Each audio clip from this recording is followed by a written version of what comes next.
ఎవరిలేరు మహిళా నీవు మహిళనా తిరగాడే దేవతవు చరితలు మరువని వీర నారి నువ్వు గగనము కెగిసిన జ్ఞాన భావుటవు జగతిన గెలువని రంగమంటూ నీకేది లేదు వనిత పలుకులు నడకలు నేర్పే పంతులువు బ్రతుకను రథముకు సారథేగనువు మగువని మనకు కరుండకుంటే సృష్టికేది భవిత ఏటా జరిపి వేడుకను ఆటా మనకు చెబుతోంది అంతర్జాతీయ మహిళా దినోత్సవ నమస్సులు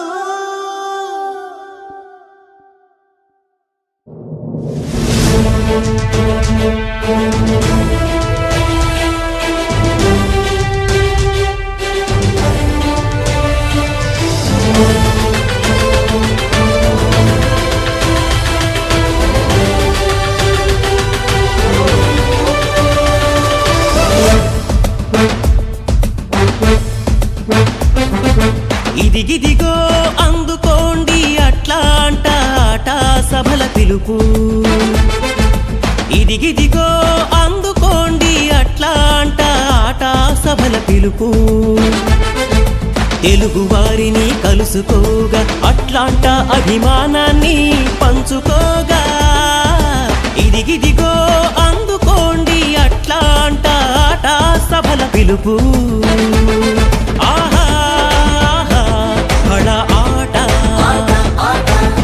తెలుగు జాతి బలము ఆట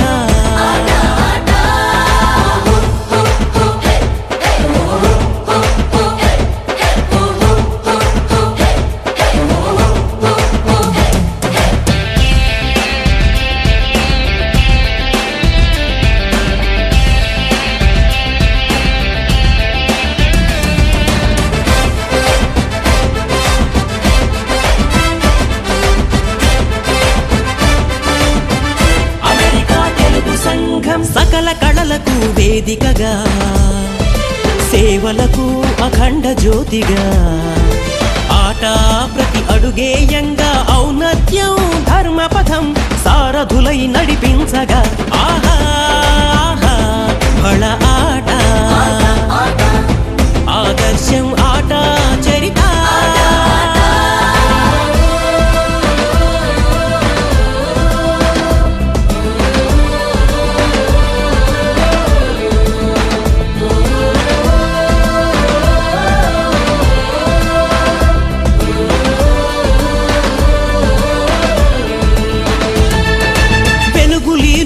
తెలుగు జాతి ప్రకాశాన్ని వెదజల్లగా యువతరాల ఉన్నతికై ప్రోత్సాహం అందించగా పలు రంగాల ప్రముఖులను కీర్తించగా చేరండి నలుదిక్కుల ప్రతిభావంతులను గుర్తించగా కనరండి సాదరంగా చేయండి కలిసి మెలిసి ఆడి పాడండి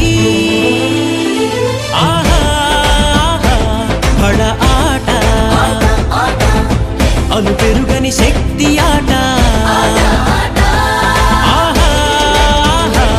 బళ ఆట అసమాన సేవ ఆట అట్లాంటాలో ఆట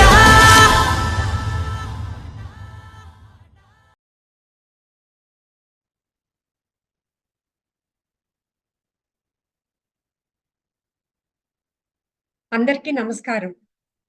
అంతర్జాతీయ మహిళా దినోత్సవ శుభాకాంక్షలు. A very happy International Women's Day to all the incredible women around the world.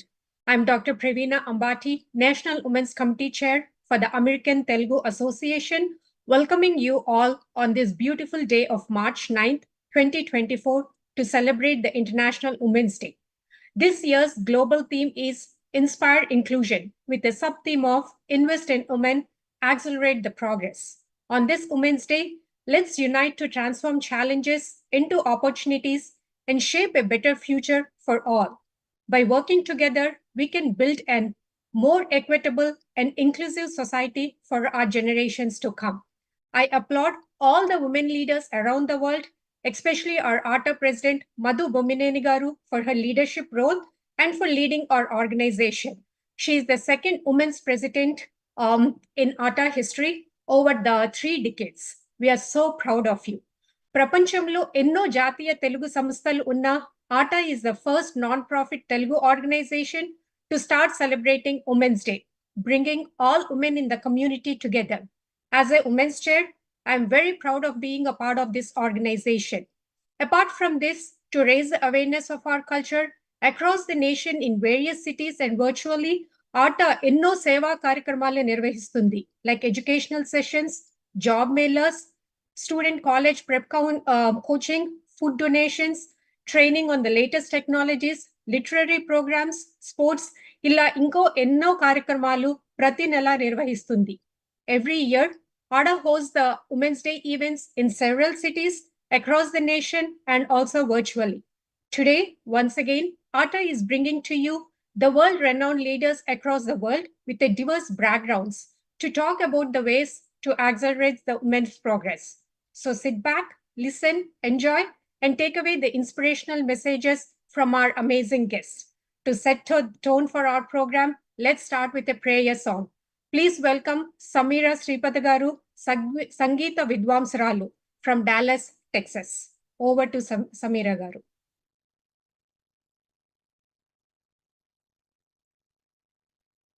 అందరికీ నమస్కారం. నా పేరు సమీర శ్రీపాద. నేను పాడబోయే పాట శ్రీ గణనాథం భజరే, ఈశ మనోహరి రాగం రూపకథ.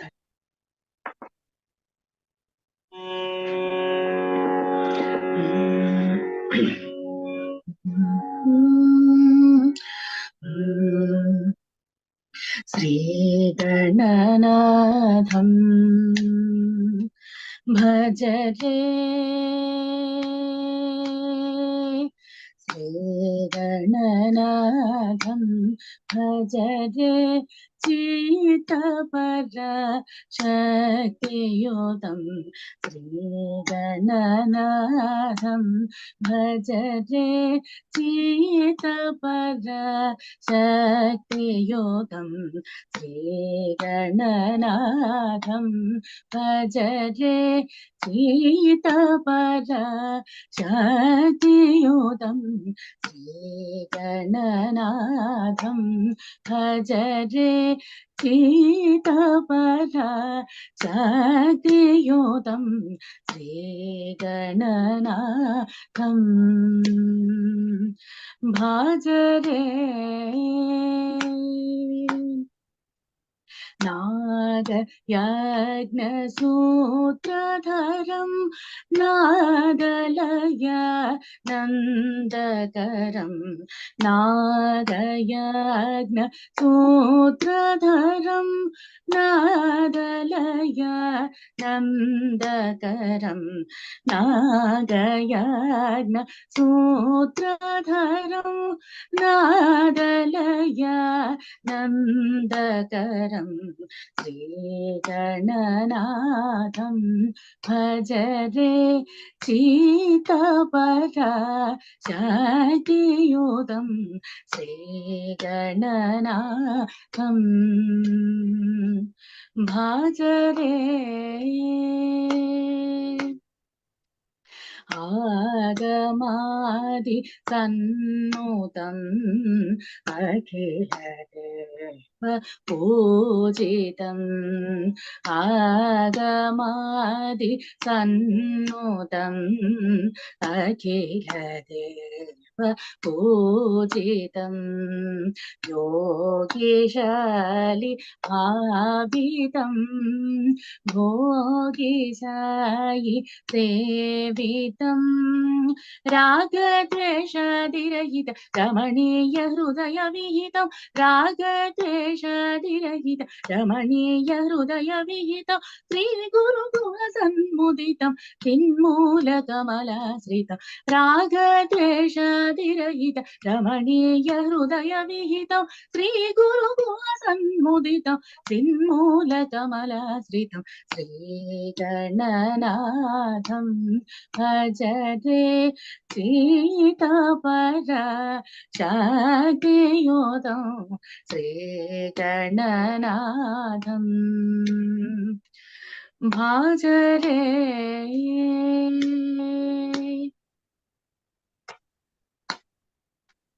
Thank you.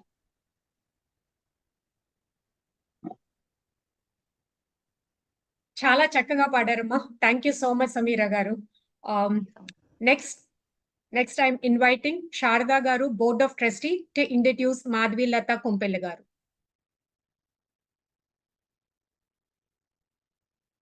శారదా గారు మీరు మ్యూట్ లో ఉన్నారండి. Thank you Praveena. అందరికీ అమెరికా తెలుగు సంఘం తరపున ఆట అంతర్జాతీయ మహిళా దినోత్సవ శుభాకాంక్షలు. శ్రీమతి కొంపెల్ల మాధవిలత గారు ఇవాళ భారతదేశ వ్యాప్తంగా పరిచయం అక్కర్లేని పేరు. 100కి పైగా ప్రదర్శనలు ఇచ్చిన భరతనాట్య కళాకారిణి, ఎన్సిసి క్యాడెట్, హైదరాబాద్లోని నిజాం కాలేజ్లో డిగ్రీ పూర్తి చేసి కోటి విమెన్స్ కాలేజ్లో పొలిటికల్ సైన్స్ లో మాస్టర్స్ పూర్తి చేశారు. ప్రస్తుతం విరంచి హాస్పిటల్స్ చైర్పర్సన్ గా, లతామా ఫౌండేషన్ చైర్పర్సన్ గా అలాగే వ్యవహరిస్తూ, అలాగే లోపాముద్ర చారిటబుల్ ట్రస్ట్ ని నడిపిస్తున్నారు. ఆవిడకి కళలు, సంస్కృతి అంటే పంచ ప్రాణాలు. తన పిల్లల్ని హోమ్ స్కూలింగ్ చేసి చక్కని విద్యావంతులుగా తీర్చిదిద్దడమే కాదు, అందరి పిల్లలను తన పిల్లలుగా భావించి హైదరాబాద్ ఓల్డ్ సిటీ మద్రాసాలో ఉండే సౌకర్యాల లేమితో బాధపడే విద్యార్థుల గురించి ఆవేదన చెంది వారికి సౌకర్యాల్ని సమకూర్చిన గొప్ప హృదయం ఆవిడది. వైద్య సదుపాయానికి ఇబ్బంది పడుతున్న సుమారు 4,000 మంది పేద మహిళల డెలివరీలకు ఉచిత వైద్యం ఇప్పించిన గొప్ప మనసున్న మనిషి. ఒక విద్యార్థినిగా, తల్లిగా, గృహిణిగా, సంఘ సేవకురాలిగా, మహిళల హక్కుల కోసం నిలబడ్డ మహాశక్తిగా, అన్డెవలప్డ్ కమ్యూనిటీస్ ని దివ్యంగా మార్చడానికి, మన మాతృదేశ అభివృద్ధి కోసం పాటుపడుతూ ముందుకు దూసుకు వెళ్తున్న అభినవ స్త్రీ శక్తి నేటి మన చీఫ్ గెస్ట్ శ్రీమతి కొంపెల్ల మాధవిలత గారిని సవినయంగా అమెరికా తెలుగు సంఘం తరపున ఈ వేదికకి స్వాగతిస్తున్నాను.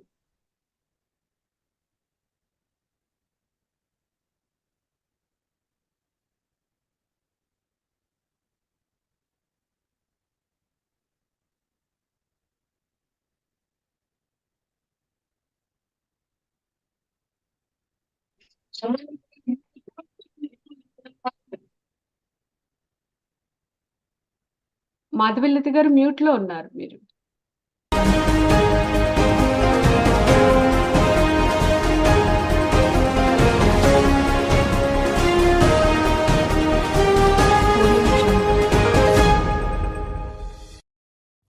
అమ్మై బ్రతుకిస్తావు, ఆలై జతకొస్తావు, కూతురిలా ప్రేమై ఎదనల్లే తీగవు, సహనంలో భువి నీవు, త్యాగంలో రవి నీవు, అనురాగంలోన నీకేవి సాటిరావు. మహిళా నీకు జోహారు, మహిళా నీకు సరిలేరు, మహిళా నీవు మహిళనా తిరగాడే దేవతవు. చరితలు మరువని వీర నారి నువ్వు, గగనము కెగిసిన జ్ఞాన భావుటవు, జగతిన గెలువని రంగమంటూ నీకేది లేదు వనిత. పలుకులు నడకలు నేర్పే పంతులువు, బ్రతుకను రథముకు సారథేగనువు, మగువని మనకు కరుండకుంటే సృష్టికేది భవిత. ఏటా జరిపి వేడుకలు ఆటా మనకు చెబుతోంది అంతర్జాతీయ మహిళా దినోత్సవ నమస్సులు.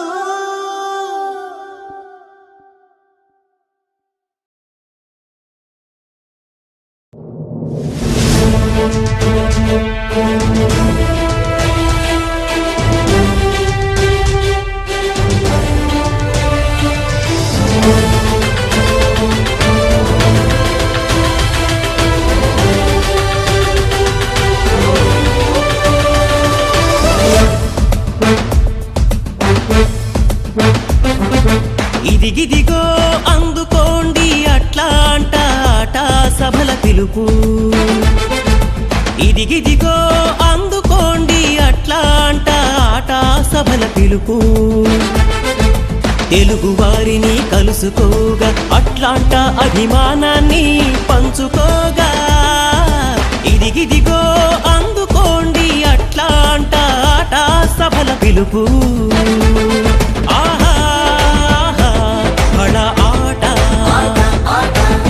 తెలుగు జాతి బలము ఆట,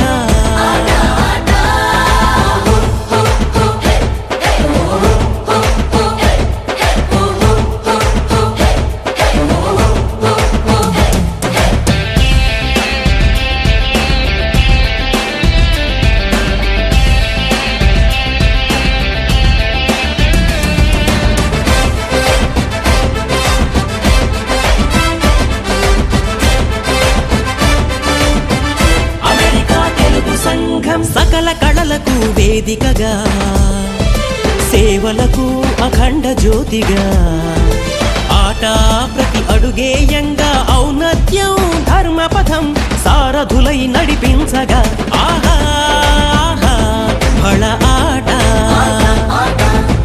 ఆదర్శం ఆట చరిత.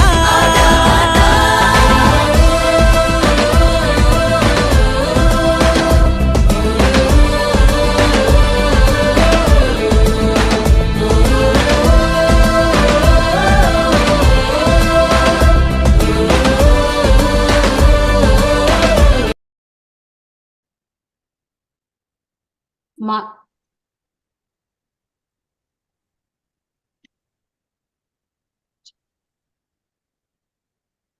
మాధవ్ గారు యూ కెన్ టాక్.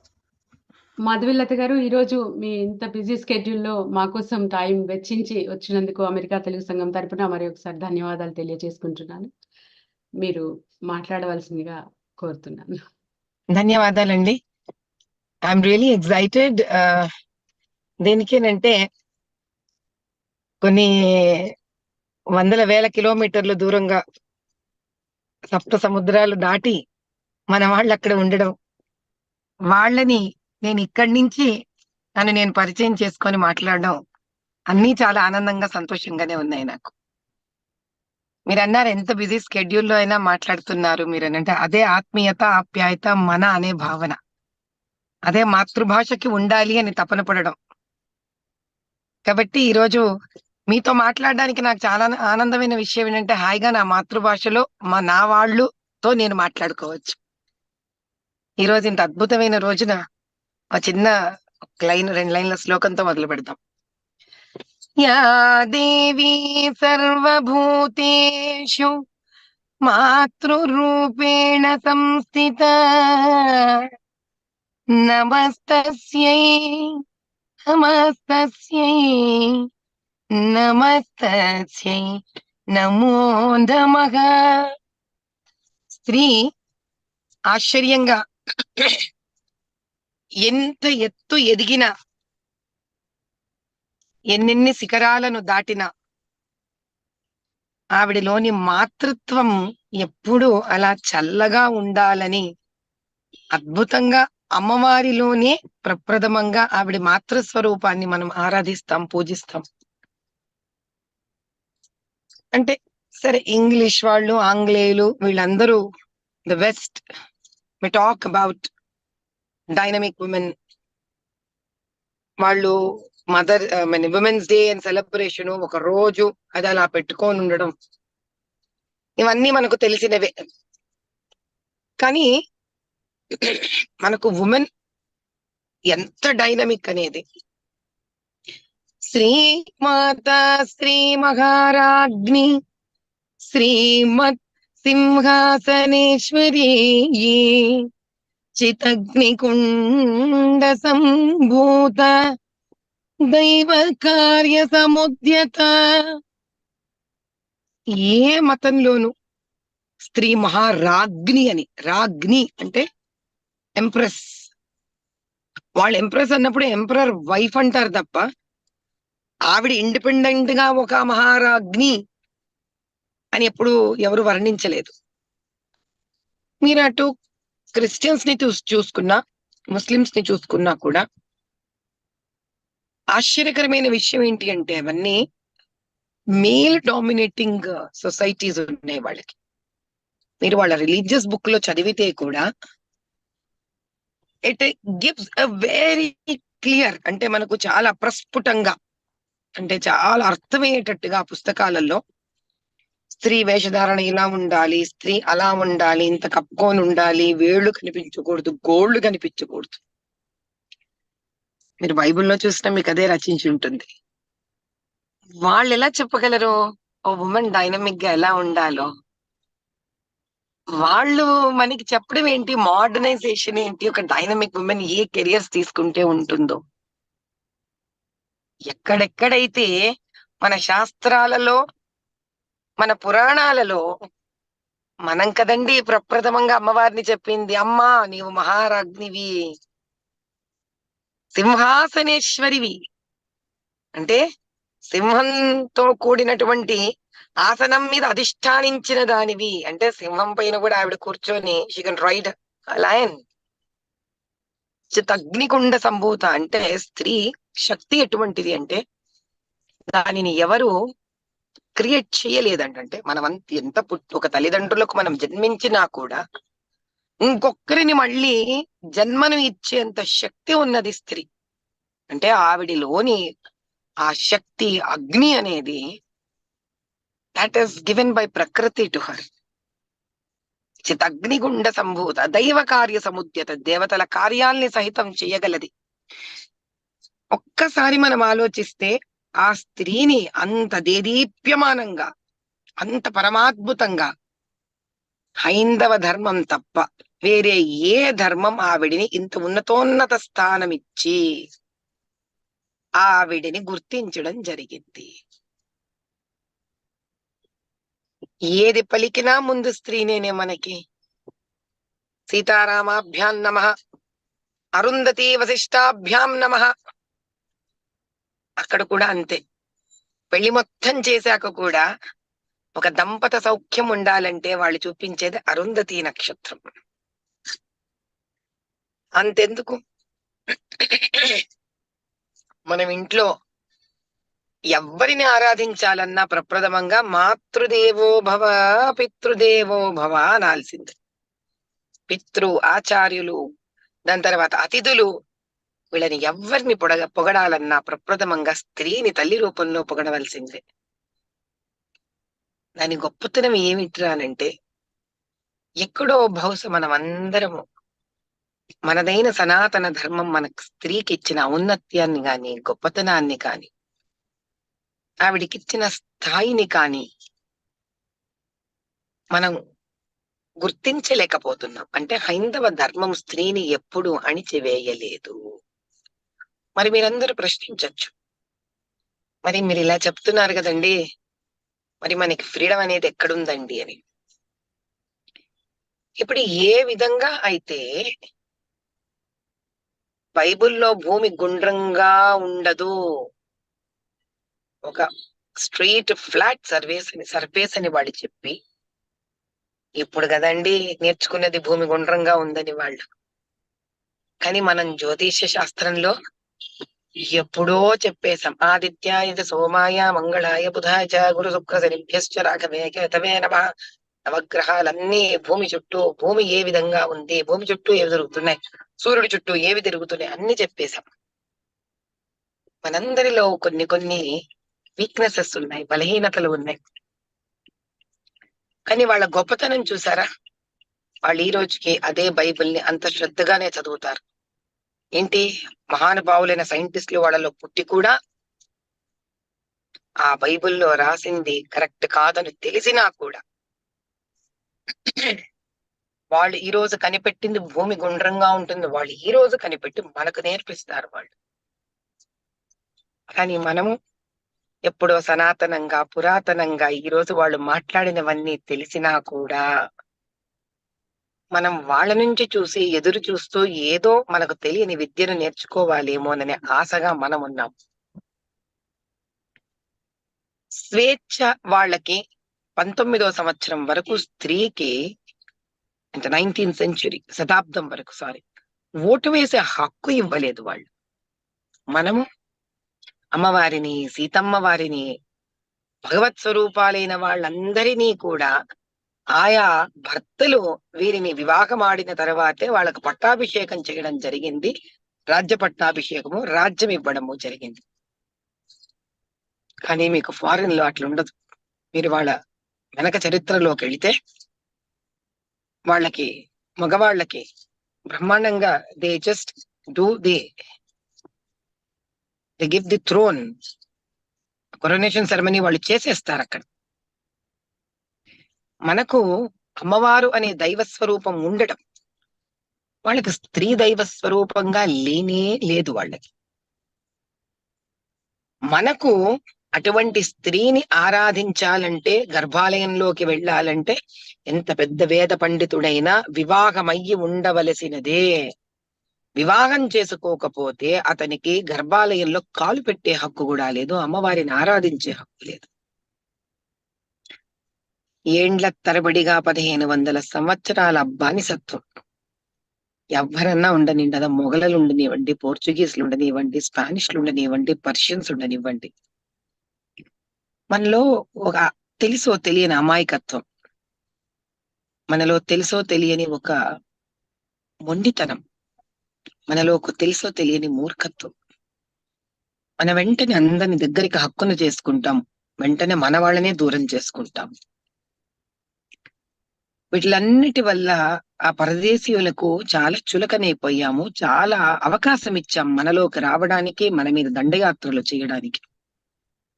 ప్రపంచమంతా అప్పటికే అంత పరమాద్భుతంగా ఉన్న మాటైతే మనకన్నా వాళ్ళంత ఏదో ఏదో తీస్మార్కాన్లు అంటాం చూడండి, ఆ విధంగా ప్రపంచం మనకన్నా జ్ఞానవంతులయ్యి మనకన్నా అద్భుతమైన స్థాయిలో ఉంటే ఎందుకు మన మీద వాళ్ళకి దండయాత్రలు, ఎందుకు మనమంటే వాళ్ళకంత కోరిక? ఎందుకంటే వాళ్ళకి ఏమీ రాదు అప్పటికి. మన భారతదేశంలో ఉన్న సభ్యత, సంస్కృతి, స్త్రీమూర్తి వాళ్లకు కావలసి వచ్చినది. మీరు ఎవరైనా నేషనలిస్ట్ హబ్ లో విన్నారో లేదు, నేను అందులో చెప్పాను, అమ్మవారిని నాభి కనిపిస్తూ మనం స్త్రీ ఆవిడికి చీర కడతాం అంటే దాని అర్థం ఏమిటి? అంత అందంగా, అంత సౌందర్యపరంగా అప్పట్లో బట్టలు వేసుకునేవాళ్ళు, కానీ దాన్ని చూసి ఏ పర పురుషుడు ఆకర్షితుడయ్యేవాడు కాదు. అక్కడ ఎవరి పనులు పని చేసుకుంటే ఉండేవాళ్ళు. అంటే వాళ్ళ ఇంట్లో భార్య, పిల్ల, తల్లి, చెక్క, అక్క, చెల్లెళ్ళు అనే బంధుత్వము, బాంధవ్యాలు నేర్పించబడ్డాయి. ఇవేవి తెలియని వావి వరస సభ్యత సంస్కారము లేని మతము ఇస్లాం మతం. అందుకే అందులో వాళ్ళు, మీకు తెలుసో తెలియదో, ఖురాన్ లో మొహమ్మద్ ప్రాఫిట్ రాసినప్పుడు ఒక మాట చెప్తాడు, నీవు తల్లిని పెళ్లి చేసుకోకూడదు, నువ్వు అక్క చెల్లెళ్ళని పెళ్లి చేసుకోకూడదు.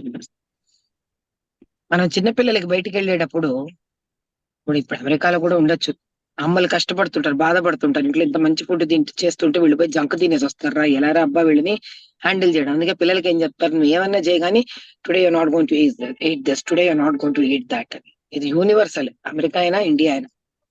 ఎందుకంటాం don't eat this, do not do that అంటే దాని అర్థం ఏంటి? అలా ఇది వరకు జరిగి ఉండింటే, ఆ జరిగిన దానికి మనకి అనుభవం ఉండింటే అది మనకు భయం వేస్తుంది అన్నప్పుడే ఇలా చెయ్యకూడదు అని మాట్లాడతాం. ఖురాన్ లో ఇవన్నీ లిఖించబడి ఉంది అంటే దాని అర్థం ఏంటి? ఆది వరకు, అంటే ఇది ఈ పుస్తకం రచించేదానికి ముందు వాళ్ళకి అట్లాంటి ఏవో ఏర్పాట్లు ఉండి ఉండవచ్చు. మన దగ్గర చరిత్రలో ఎలా ఉంటుంది? మాతృదేవో భవ, పితృదేవో భవ, యా దేవి సర్వభూతేషు మాతృరూపేణ సంస్థిత, సర్వ మంగళ మంగళ్యే శివే సర్వార్థి సాధికే శరణ్య త్రింబికే గౌరీ నారాయణీ నమోస్తుతే. అంటే మన దగ్గర ఎప్పుడు ఎక్కడా కూడా అసభ్యత, సంస్కార విహీనత ఇవన్నీ లేనే లేవు. అందుకే మన వాళ్ళకి అట్లాంటి ఆలోచననే లేదు. బట్టలు ఎలా వేసుకోవాలి మనం చెప్పలేదు, ఎక్కడా లిఖించలేదు. ఏమని రాసేవాళ్ళం? చక్కగా నుదుటిన కుంకుమ ధరించి, కొప్పును వేసుకొని, పూలతో అలంకరించుకొని, నిండు కన్నె పిల్లగా అయినా, కన్నె ముత్తైదుగా అయినా, వివాహితురాలైన ఒక ముత్తైదులాగా అయినా అలంకరణతో, కమ్మలు పెట్టుకోవాలి, నగలు వేసుకోవాలి, గాజులు వేసుకోవాలి, కాళ్ళ గజ్జలు పెట్టుకోవాలి. ఇలాంటివన్నీ కూడా పెట్టుకొని, అటువంటి స్త్రీ ఇంట్లో ఆడపిల్ల, చిన్న పిల్ల అయితే ఇది మనకి లంగా జాకెట్, వాళ్ళ ట్రెడిషనల్స్ వాళ్ళు ఏమైనా పెట్టుకోరు, అట్లా మన ట్రెడిషనల్స్ వేసుకొని అందంగా మహాలక్ష్మి కటాక్షంతో ఇంట్లో తిరగాలి, ఈ విధంగా చెప్పబడింది తప్ప ఏ రోజు కూడా స్త్రీని దాచేసి మూచేసి ఆవిడిని దిగ్బంధనం చేసేది మన దగ్గర లేదు. అలా ఉండింటే సీతమ్మ వారు ఇంద్రధనుష్యుని ఇచ్చే శక్తి ఎక్కడి నుంచి తెచ్చుకుంటుంది? ఎంతమంది ఇతిహాసాలలో కూడా, పురాణాల వరకు వెళతాం, మన ఇతిహాసంలోనే, చరిత్రలోనే స్త్రీకి యుద్ధ కళలు నేర్పించారు. ఎలా నేర్పిస్తారు? ఎప్పుడు స్త్రీని ఒక బ్యాకప్ టీం కింద పెట్టేవారు. అంతఃపురంలో ఉండే స్త్రీలంతా బ్యాకప్ టీం. యుద్ధం చేసి యుద్ధ విద్యలన్నీ నేర్చుకొని ఉండేవాళ్ళు. ఎందుకురా అంటే hour system was women oriented system. స్త్రీ నడుపుతుంటేది ఇక్కడ సిస్టమ్. అంటే అప్పటికే స్త్రీకి అంత ఫ్రీడము, ఆవిడంత శక్తివంతురాలు. ఆవిడని ఒక్క నిమిషం అండి.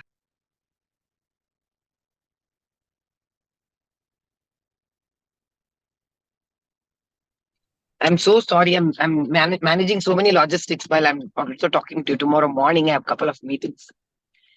స్త్రీ ఈ విధంగా యుద్ధ రంగంలో, మీకు సత్యభామ కృష్ణుడు వెంట తీసుకొని వెళ్ళాడు. సరే, చరిత్ర ప్రకారమేమో నరకాసురుని ఆవిడ చంపింది, బానే ఉంది.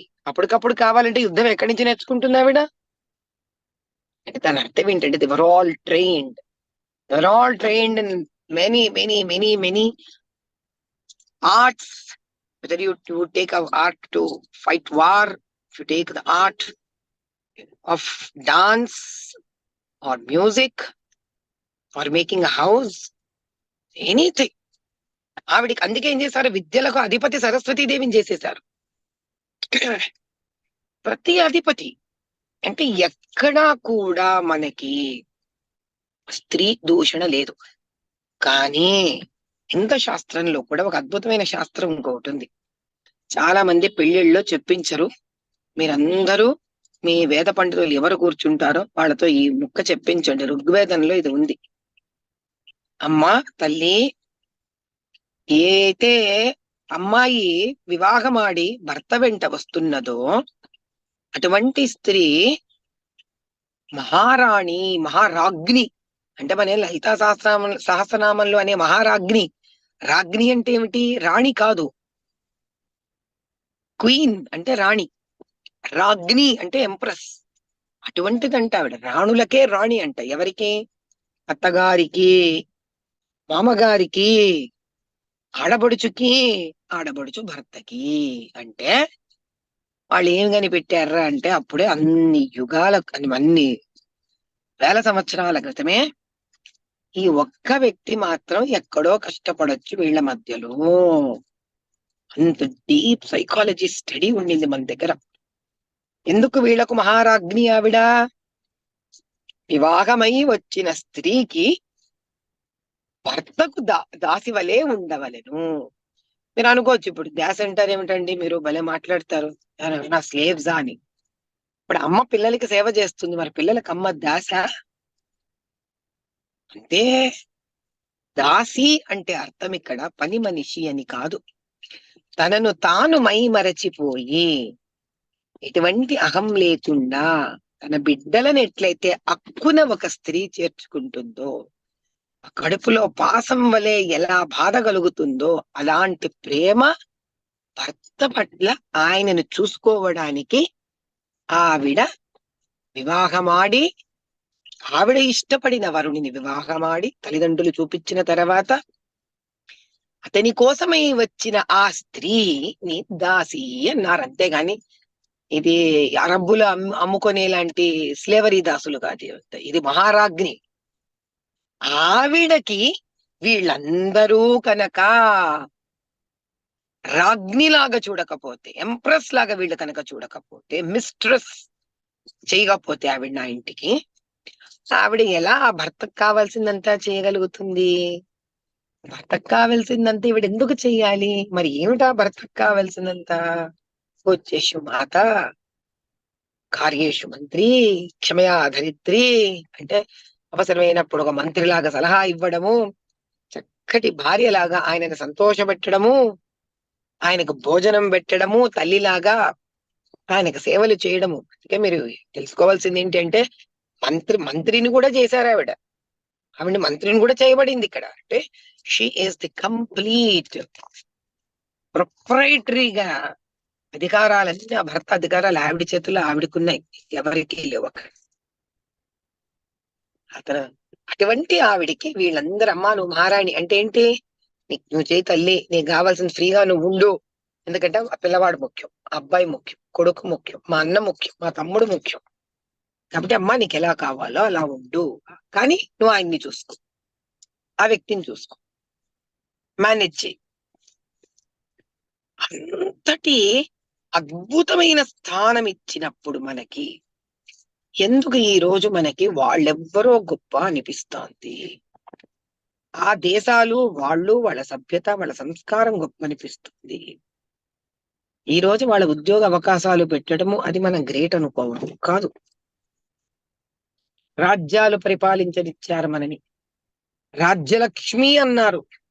రాజ్యం వస్తే కూడా లక్ష్మి, అది పిల్ల పుడితే లక్ష్మి.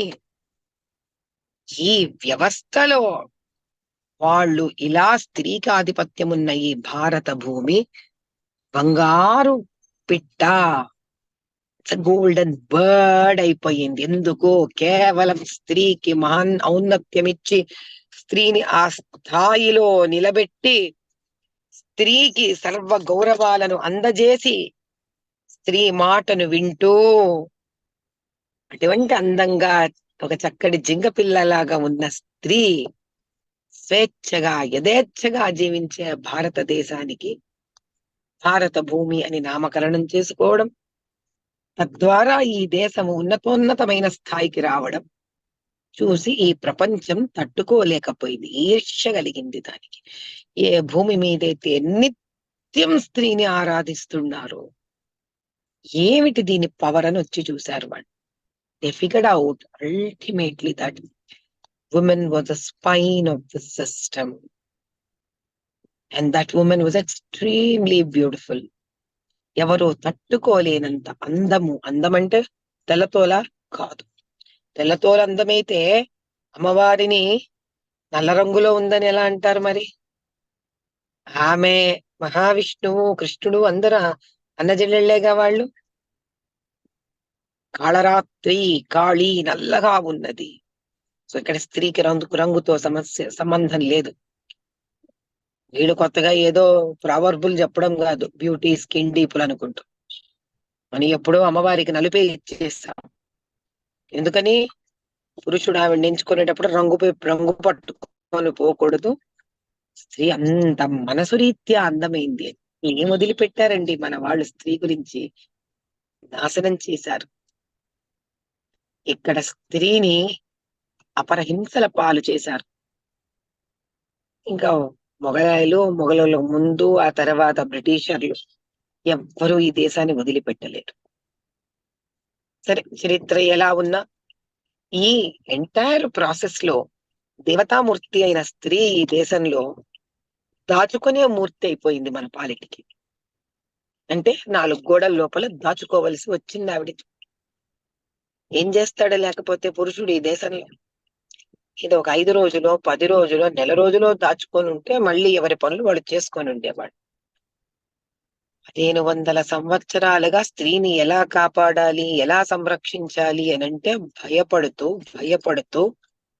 వాళ్ళని దాచుకుంటూ, ఎక్కడా లేని మనకి పరదా సిస్టంలు ఆ నార్త్ ఇండియాలో అంతా ఉన్నాయి. మన దగ్గర ఇంకా కిందకు వచ్చేసరికి అంత రాలే. వాళ్ళు కూడా చీట గుంగట్టు వేసుకుంటారు. లేకపోతే రాధకు గుంగట్టుందా, సీతమ్మకు గుంగట్టుందా, వాళ్ళు ఆరాధించే పార్వతికి గుంగట్టుందా? ఎవరికి ఉందంటే గుంగట్లే, వాడికి గుంగట్లు లేవు. అంటే మనం ఎంత మారిపోయాము. మన బిల్డింగులు మారిపోయినాయి. అంటే మన కట్టే విధానం మారిపోయింది. ఈ రోజు కనుక మనం చూస్తే ఉత్తరాదంతా, నార్త్ ఇండియా అంతా తురక స్టైల్లో ఇండ్లు ఉంటాయి. ఇది పెద్ద పెద్ద బిల్డింగ్స్ తో సహా పురాతన కట్టడాలు. మీరు సౌత్ ఇండియాకి వస్తే అంతా ఇప్పుడు మన ఇంగ్లీష్ స్టైల్ ఇండ్లు కడుతున్నాం. మనం ఎవరమండి? మనం ఎక్కడున్నాము? మనం వెతికేది ఏది? భారతదేశంలో కంపెనీలు పెట్టి, భారతదేశంలో ఉద్యోగాలు ఇచ్చి, భారత జీతం ఇచ్చినప్పుడు అక్కడ భారత ఫార్మల్ డ్రెస్సే ఉంటుంది కదండి. మరి మన చీర కట్టు బొట్టే కదండి ఫార్మల్ డ్రెస్. కనీసం ఏదా వేరే దేశాలలో పోయినప్పుడు అమెరికాలో ఉంటే అమెరికా ఇల్లు, అమెరికా ఉద్యోగం, America dress, at least it is meaningful. I really feel today that you people are upholding the culture very nicely. కానీ ప్రప్రథమంగా మనందరం తెలుసుకోవలసింది ఏంటంటే యథా రాజా తథా ప్రజ. ఏదో ఒక రోజుకి అందరూ కూడా వాళ్ళ వాళ్ళ పుట్టిన పుణ్యభూములకు తిరిగి రావవలసిందే. అక్కడే పుణ్యగతులు ఉన్నాయి. ఎందుకంటే అక్కడ స్త్రీ ఆరాధింపబడుతుంది, పూజింపబడుతుంది. ఇలా 1500 సంవత్సరాలుగా ఆ పరదేశ పాలనలో మన వాళ్ళు శాంతియుతమైన మనుషులు. ఇప్పటికి కూడా మనం కూడా అంతే. మనం వెంటనే ఏమైనా చాకులు గీకులు పెట్టుకొని కొట్టేది గిట్టేసి ఏం చెయ్యం మనం. We don't very soft people. అంటే we don't opt for violence. అందుకే ఈ విద్య అనేది ఏదైతే ఉందో, ఆర్చరీలు కానీ ఇవన్నీ ఒక క్లుప్తమైన ఒక చిన్న సెక్షన్ కే ఉంచి పెట్టేశారు. వేదాలలో కూడా మీకు అణుశక్తి, అణుబాంబులు తయారు చేసేది ఉంది. ఇది 10 మంది చేతులలో పడకూడదని ఒక ఒక ఒక సెక్ట్, ఒక ఒక ఏరియా ఆఫ్ కమ్యూనిటీకి ఇచ్చి పెట్టేసి ఉంచారు. అదే ఆటం బాంబు వాళ్ళు చేశారు. ఏమైంది ప్రయోజనం? ప్రపంచ విధ్వంసానికి దారి తీసింది. న్యూక్లియర్ చేశారు. ఏమైంది ప్రయోజనం? హీరోషిమా, నాగాసాకి అయింది.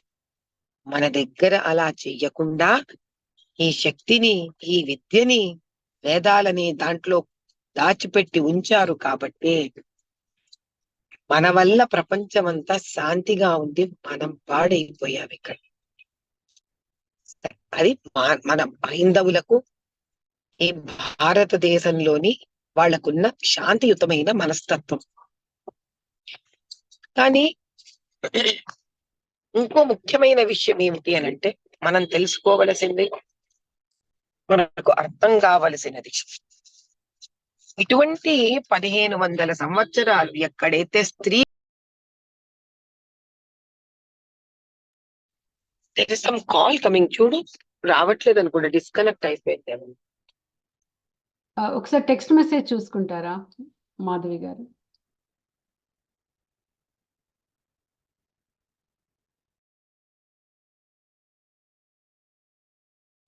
యా, ఇంకా sorry, we are getting out of time. Can you please conclude? Done. Not an issue. Yeah. So basically what I would want to conclude is, we just do not have to really know who we are. మనంత శక్తివంతమైన స్త్రీలు ప్రపంచంలోనే పుట్టలేదు. మనం చాలా important గా తెలుసుకోవాల్సింది ఏంటి అంటే, we have to preserve our family system. భార్య భర్త వాళ్ళిద్దరి మధ్యలో ఉన్న అనుబంధము.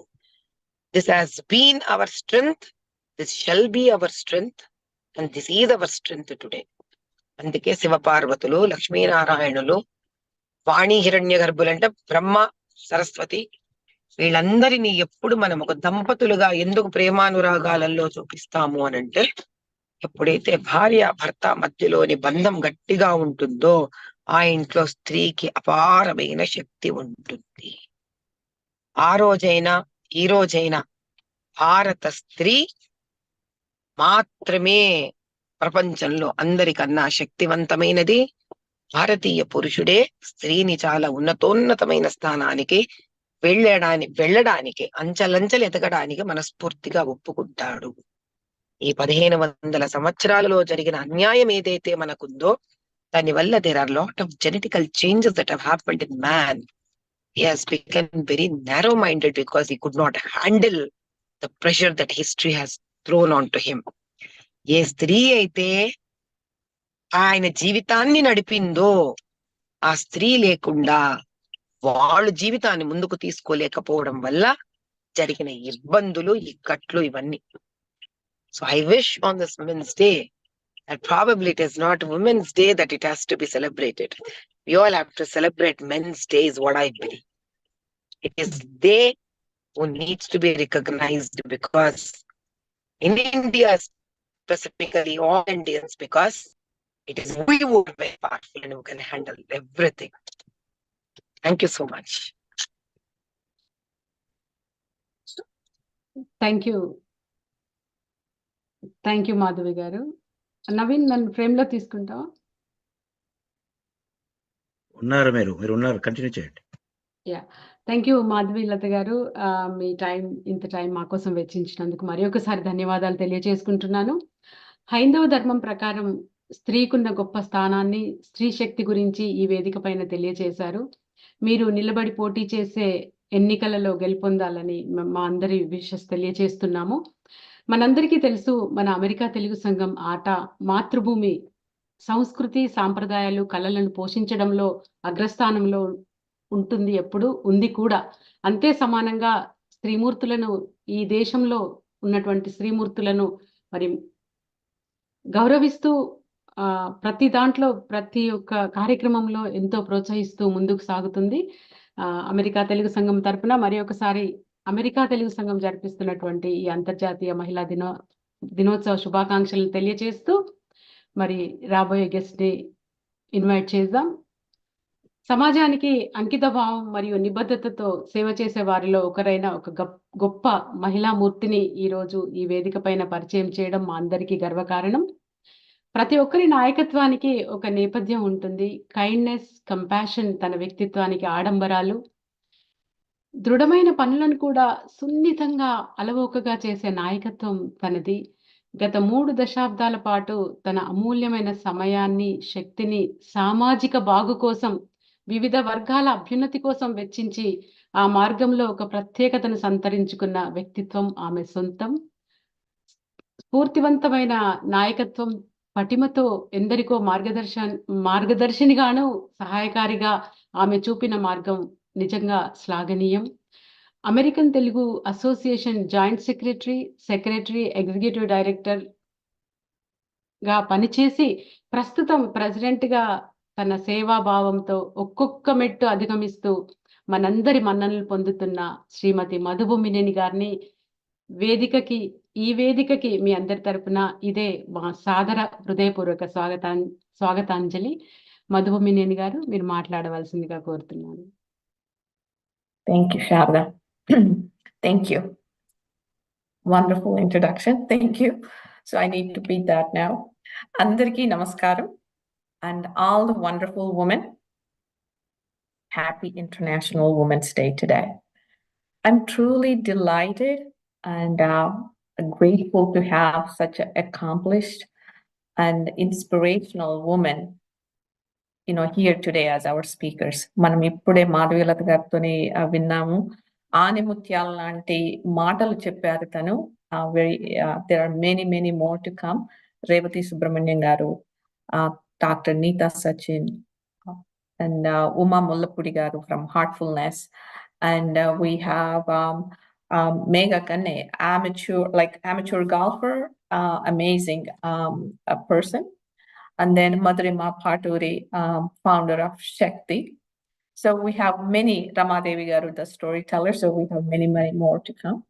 Their words will be filled with wisdom and offering great strength and assurance, regardless of manam ekkadunna, A roles లో ఉన్నా, ఏ positions లో ఉన్నా, we have so much in common.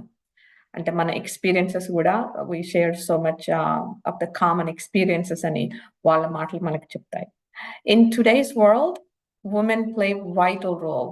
We all know that in every aspect of our society. Politics తీసుకోండి, business అనుకోండి, science to arts, everywhere women are leading change, driving innovation, and making significant impact around us. Their contributions are invaluable and their voices are indispensable in shaping a better future for all. Yet, however, as we celebrate the progress we have made, it is important to acknowledge that the journey, the fight towards a gender equality and inclusive world is far from over. And I think you all agree on that. As the president of this wonderful, one of the oldest Telugu organizations in the country, I can share you, and I'm sure you heard before, I'm second president to hold this position. And the first woman was a really long time ago 22 years ago, to be exact, Dr. Sandhya Gava. So that tells us the scarcity of female role models is real in organizations like ours. Women in leadership roles remain a mere 3%, or sometimes even less, not because we cannot do it, or it's due to lack of inclusivity, lack of equality. Empowerment, Women's Day celebrations shouldn't be just for one day in a year, or nice words to speak, or rhetoric in our speeches.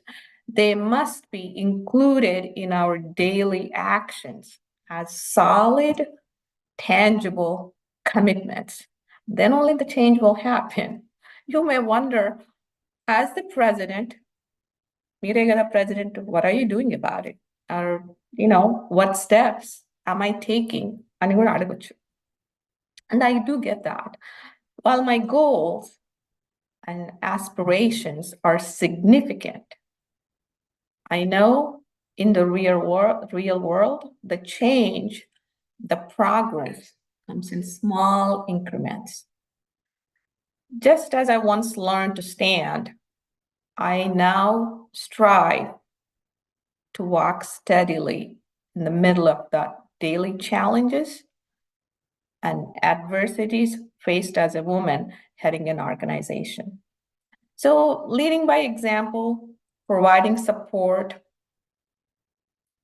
bringing awareness, challenging bias, and demonstrating inclusivity or inclusive behavior is what I strive for. The change we aim for, because it's not one person's job, it is everyone. It does not happen by itself, and everyone needs to bring that. It's all of our job. It took a long time for us to be where we are today. And we need to push for it, fight for it, as we belong there. So I'll just give you a small example. I went to a professional convention a few months ago, and there were two professional individuals, a man and a woman, and they're welcoming the guests, as they come. And they stood side by side. Yet the guests moved towards the gentleman, passing the woman. I'm just watching there, right past her like she was invisible. Such incidents compel us to work harder, to stand taller, and to prove ourselves twice as much. First, as a woman, we must uplift, empower, and support each other. Similarly, for every person, every dad, brother, husband, treating women with respect, without bias, is not only essential for their loved ones, but it's also important for every girl and woman, society as a whole. We're here today talking about it because of the hard work that was done before us. We must carry this torch until we achieve true equality and beyond. It's on all of us to unite, advocate, for change, and break the walls that slows or hinder women's empowerment. I urge each one of you to take a step forward in this journey, and I promise you, my efforts will escalate into sprint, from those baby steps into a sprint to support you.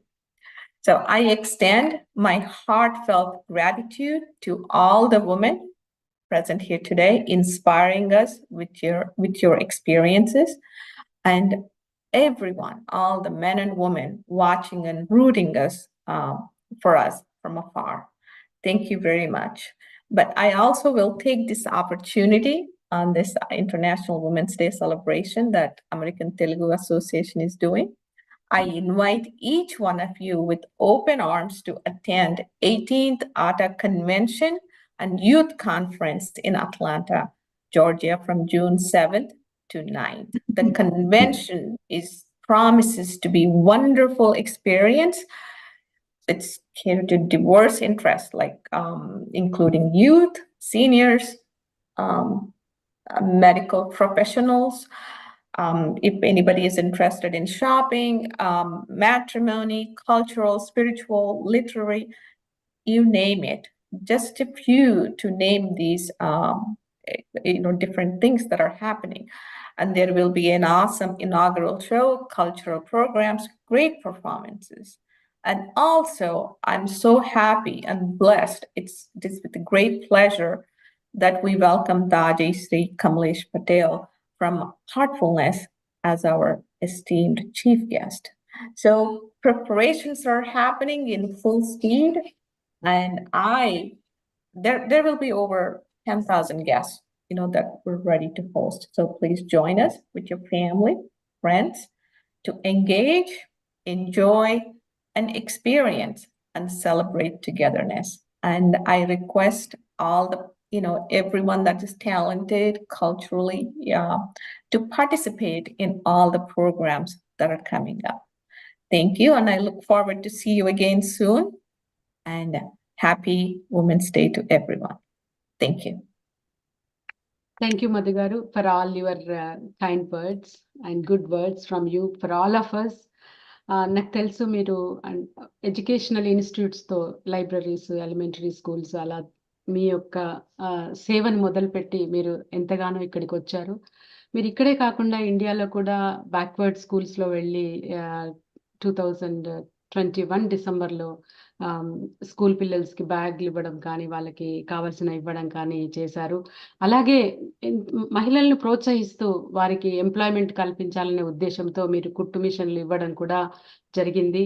అలాగే tribal ఏరియాలో ఉన్న వాళ్ళకి మీరు స్వయాన అక్కడ ఉన్నటువంటి local ఎమ్మెల్యేతో కలిసి bedsheets అవన్నీ పంచిపెట్టడం కూడా జరిగింది. ఇలా ఎన్నో సేవలు చేస్తూ ఉన్నారు. మీ సమయంలో రాబోయే కన్వెన్షన్ చాలా దిగ్విజయంగా జరగాలని మనస్ఫూర్తిగా కోరుకుంటూ మరి ఒకసారి ధన్యవాదాలు తెలియజేసుకుంటున్నాను. తర్వాత కార్యక్రమం మల్లిక గారిని పిలుస్తున్నాను. వారు ఇప్పుడు రాబోయే కన్వెన్షన్ విమెన్స్ కమిటీ చైర్గా వ్యవహరిస్తున్నారు. ఈ ప్రోగ్రాంను ముందుకు తీసుకువెళ్లాల్సిందిగా కోరుతున్నాను.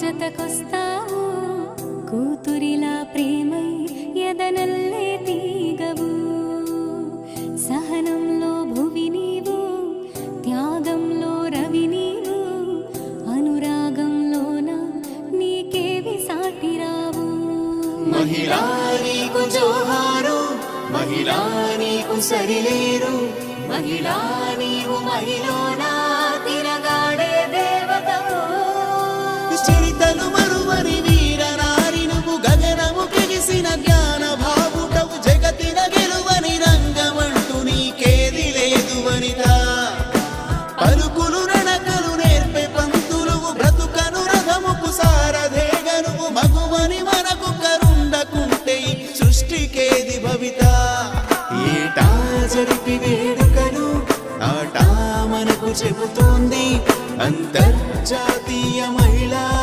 దినోత్సవ నమస్సులు.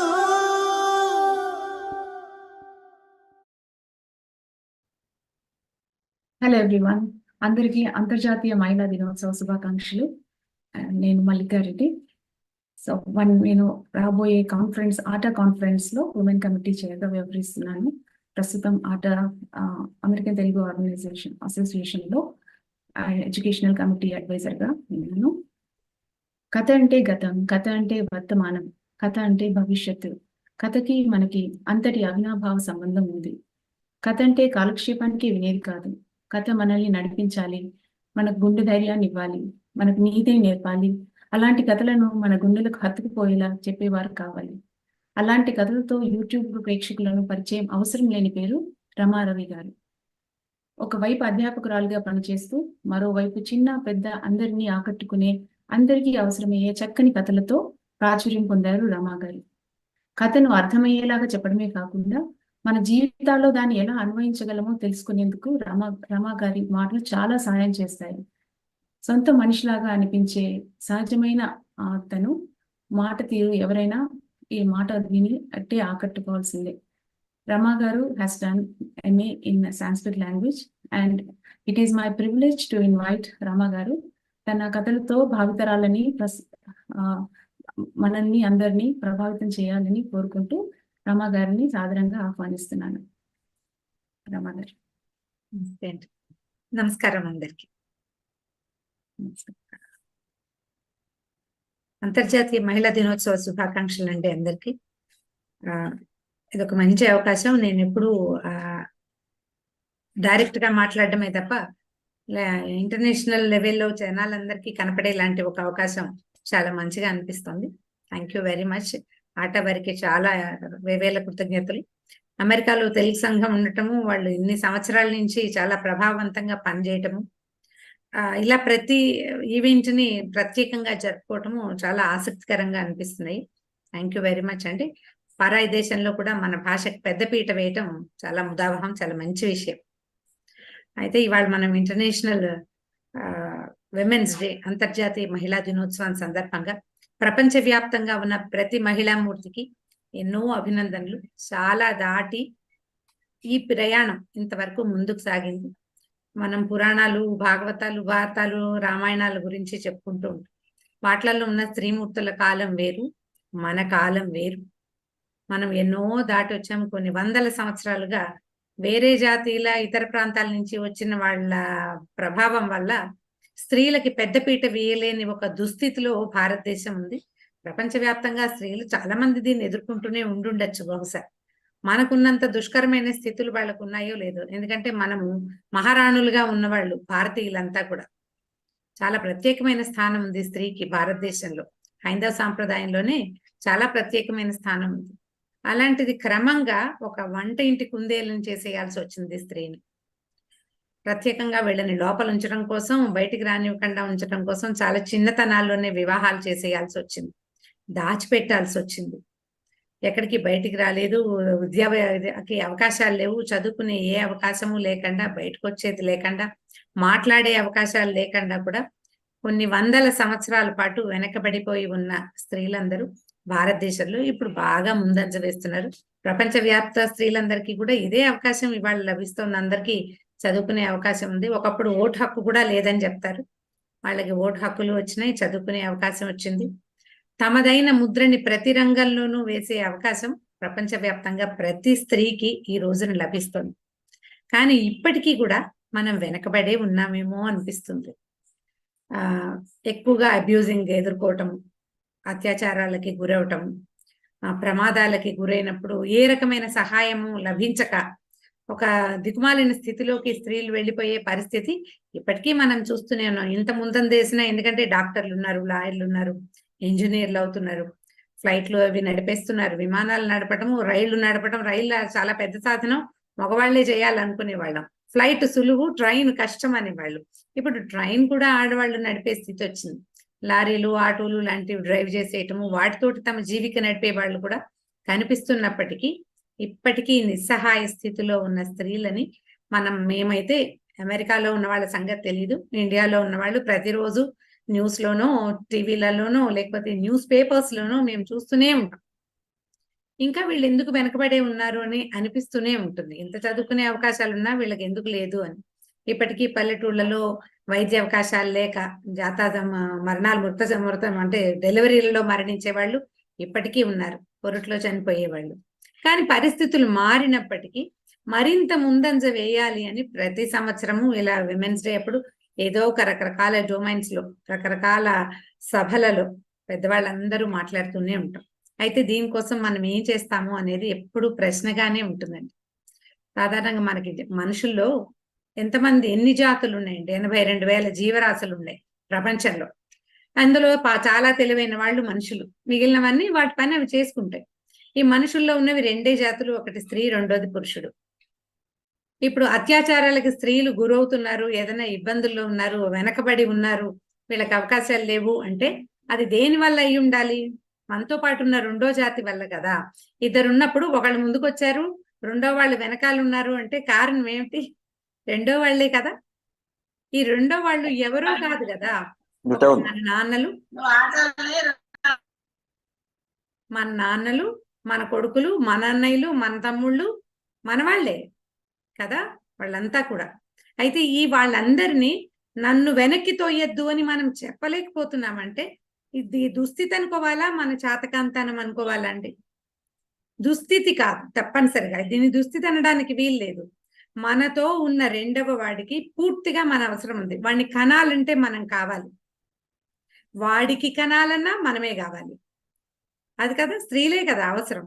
ఇంత అత్యవసరమైన స్త్రీలని నొక్కేయాలి, తొక్కేయాలి, తోసేయాలి, పైకి రానివ్వకూడదు లాంటి భావాలలోకి వాళ్ళు ఉన్నారంటే నన్ను కూడా గెలవనివ్వు, నాకు కూడా చోటివ్వు, నీతో పాటు నుంచుంటాను, నేను నీ వెనకాల నేను ఉండను, నీతో పాటు ఉంటాను అని మనం చెప్పలేకపోతున్నాం ఇప్పటికీ కూడా. ఆ రకమైన విద్య నేర్చుకోవాలి ఏ దేశంలో వాళ్ళైనా సరే.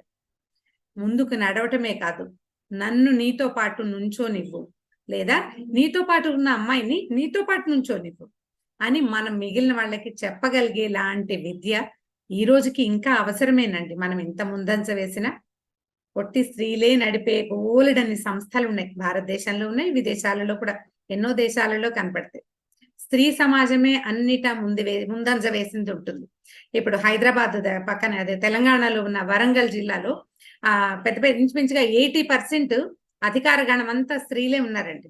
ఇవాళ మార్నింగే ఈ విమెన్స్ డే సందర్భంగా పేపర్లో వేస్తే చాలా సంతోషమైంది, చాలా సంతోషం అనిపించింది. మొత్తం అధికార గణం అంతా లేడీసేనట. తర్వాత సివిల్ సర్వెంట్స్ అందరూ ఎక్కువ భాగం లేడీస్. తర్వాత రాజకీయవేత్తలు, ఇద్దరు ప్రభావశాలులైన రాజకీయవేత్తలు ఉన్నారు వరంగల్లో.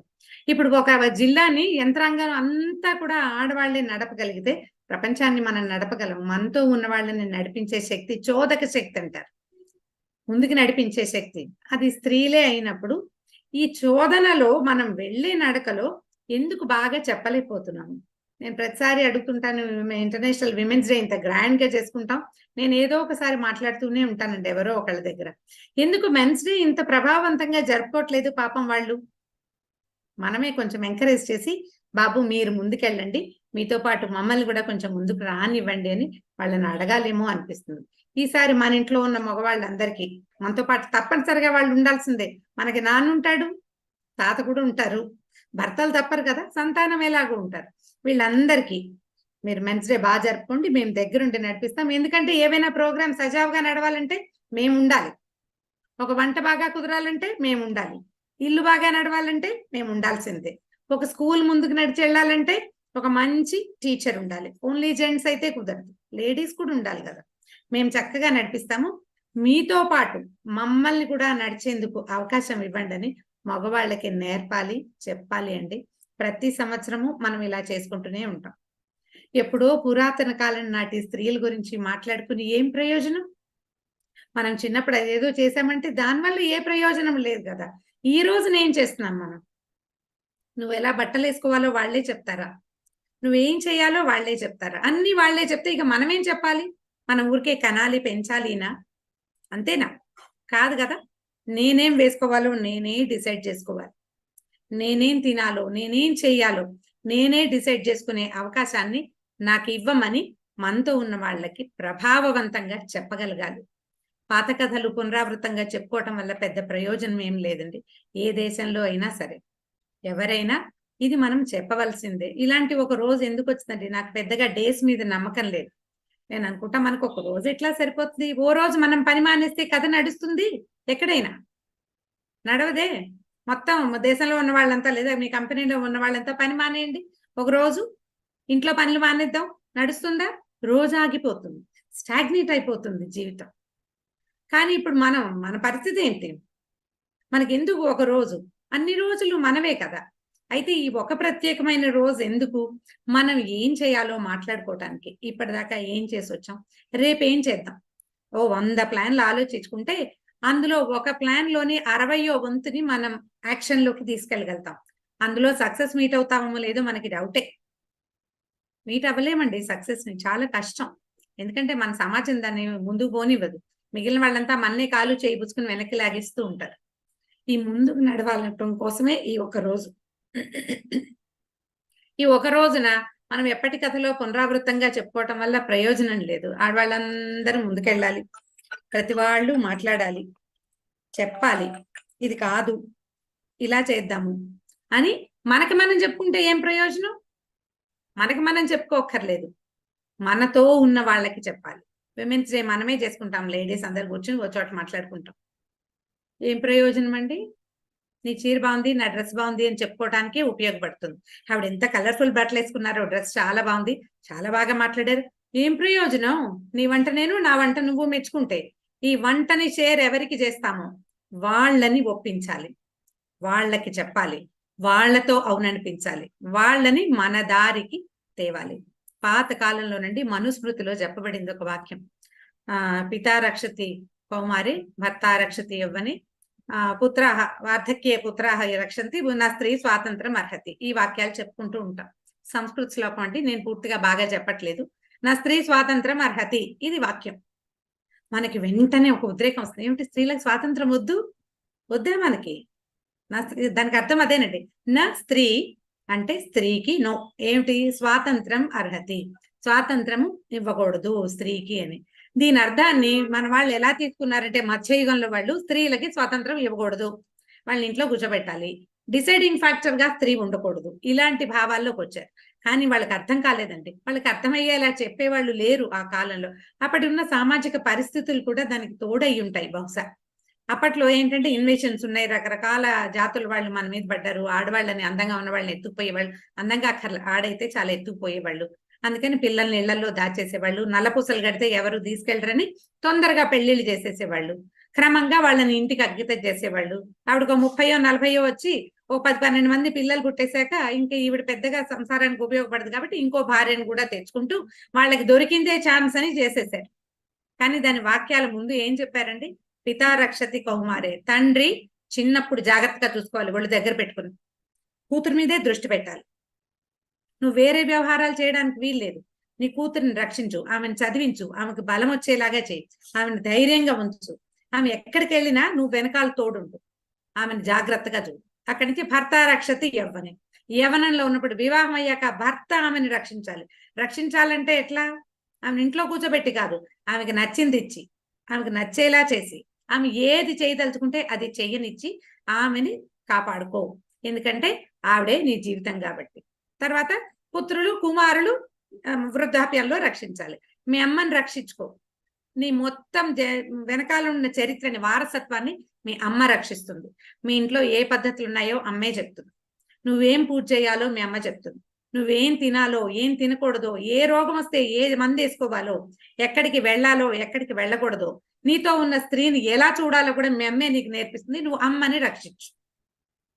ఇప్పుడు రక్షించమంటే ఇంట్లో కూర్చోబెట్టమని కాదు కదా అర్థము, బాగా చూసుకోమని.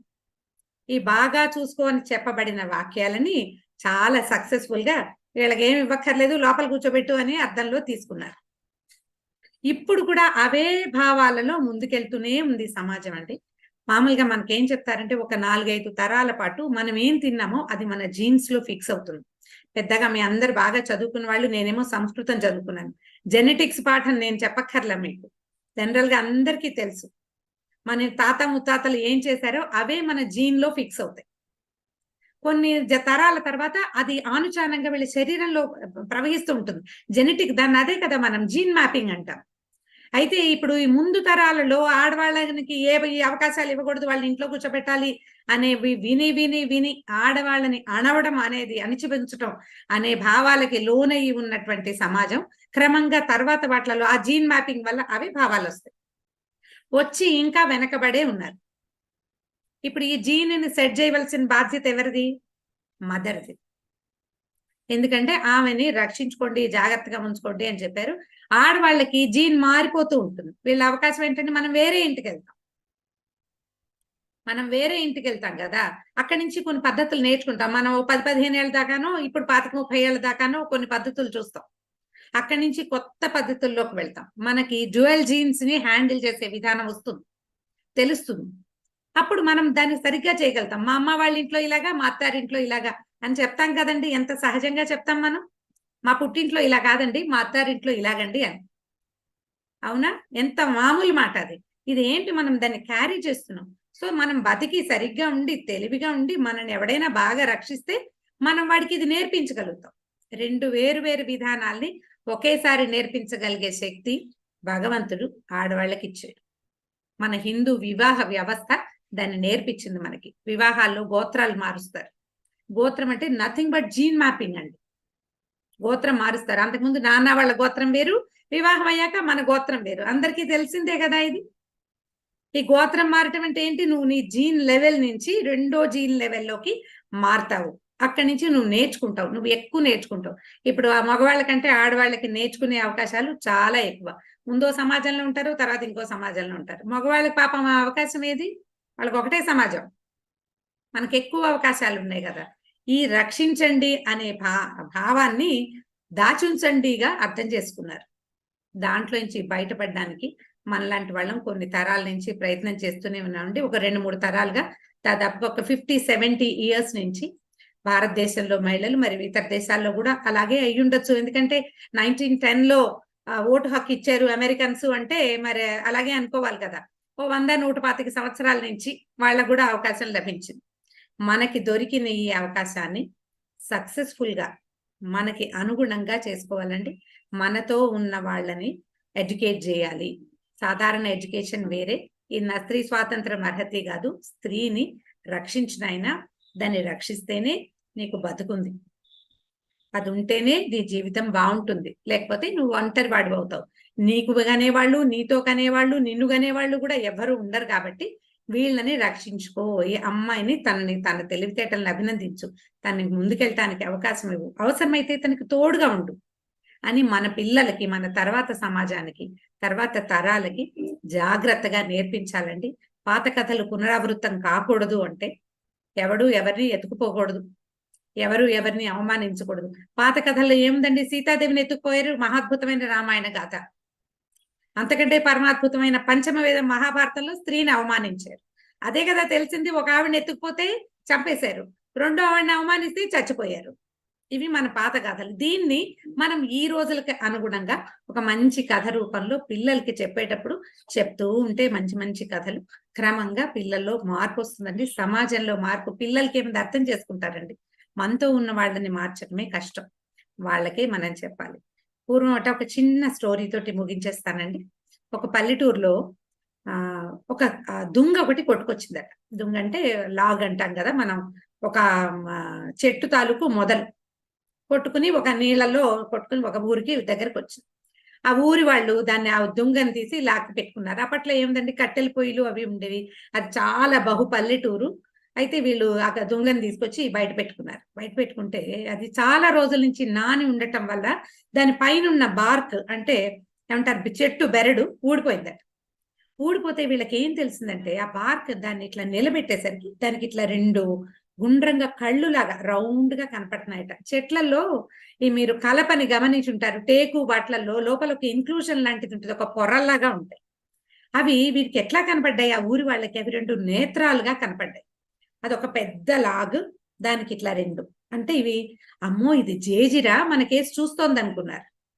భారతదేశంలో ప్రతిదానిని జేజిని చేస్తారు.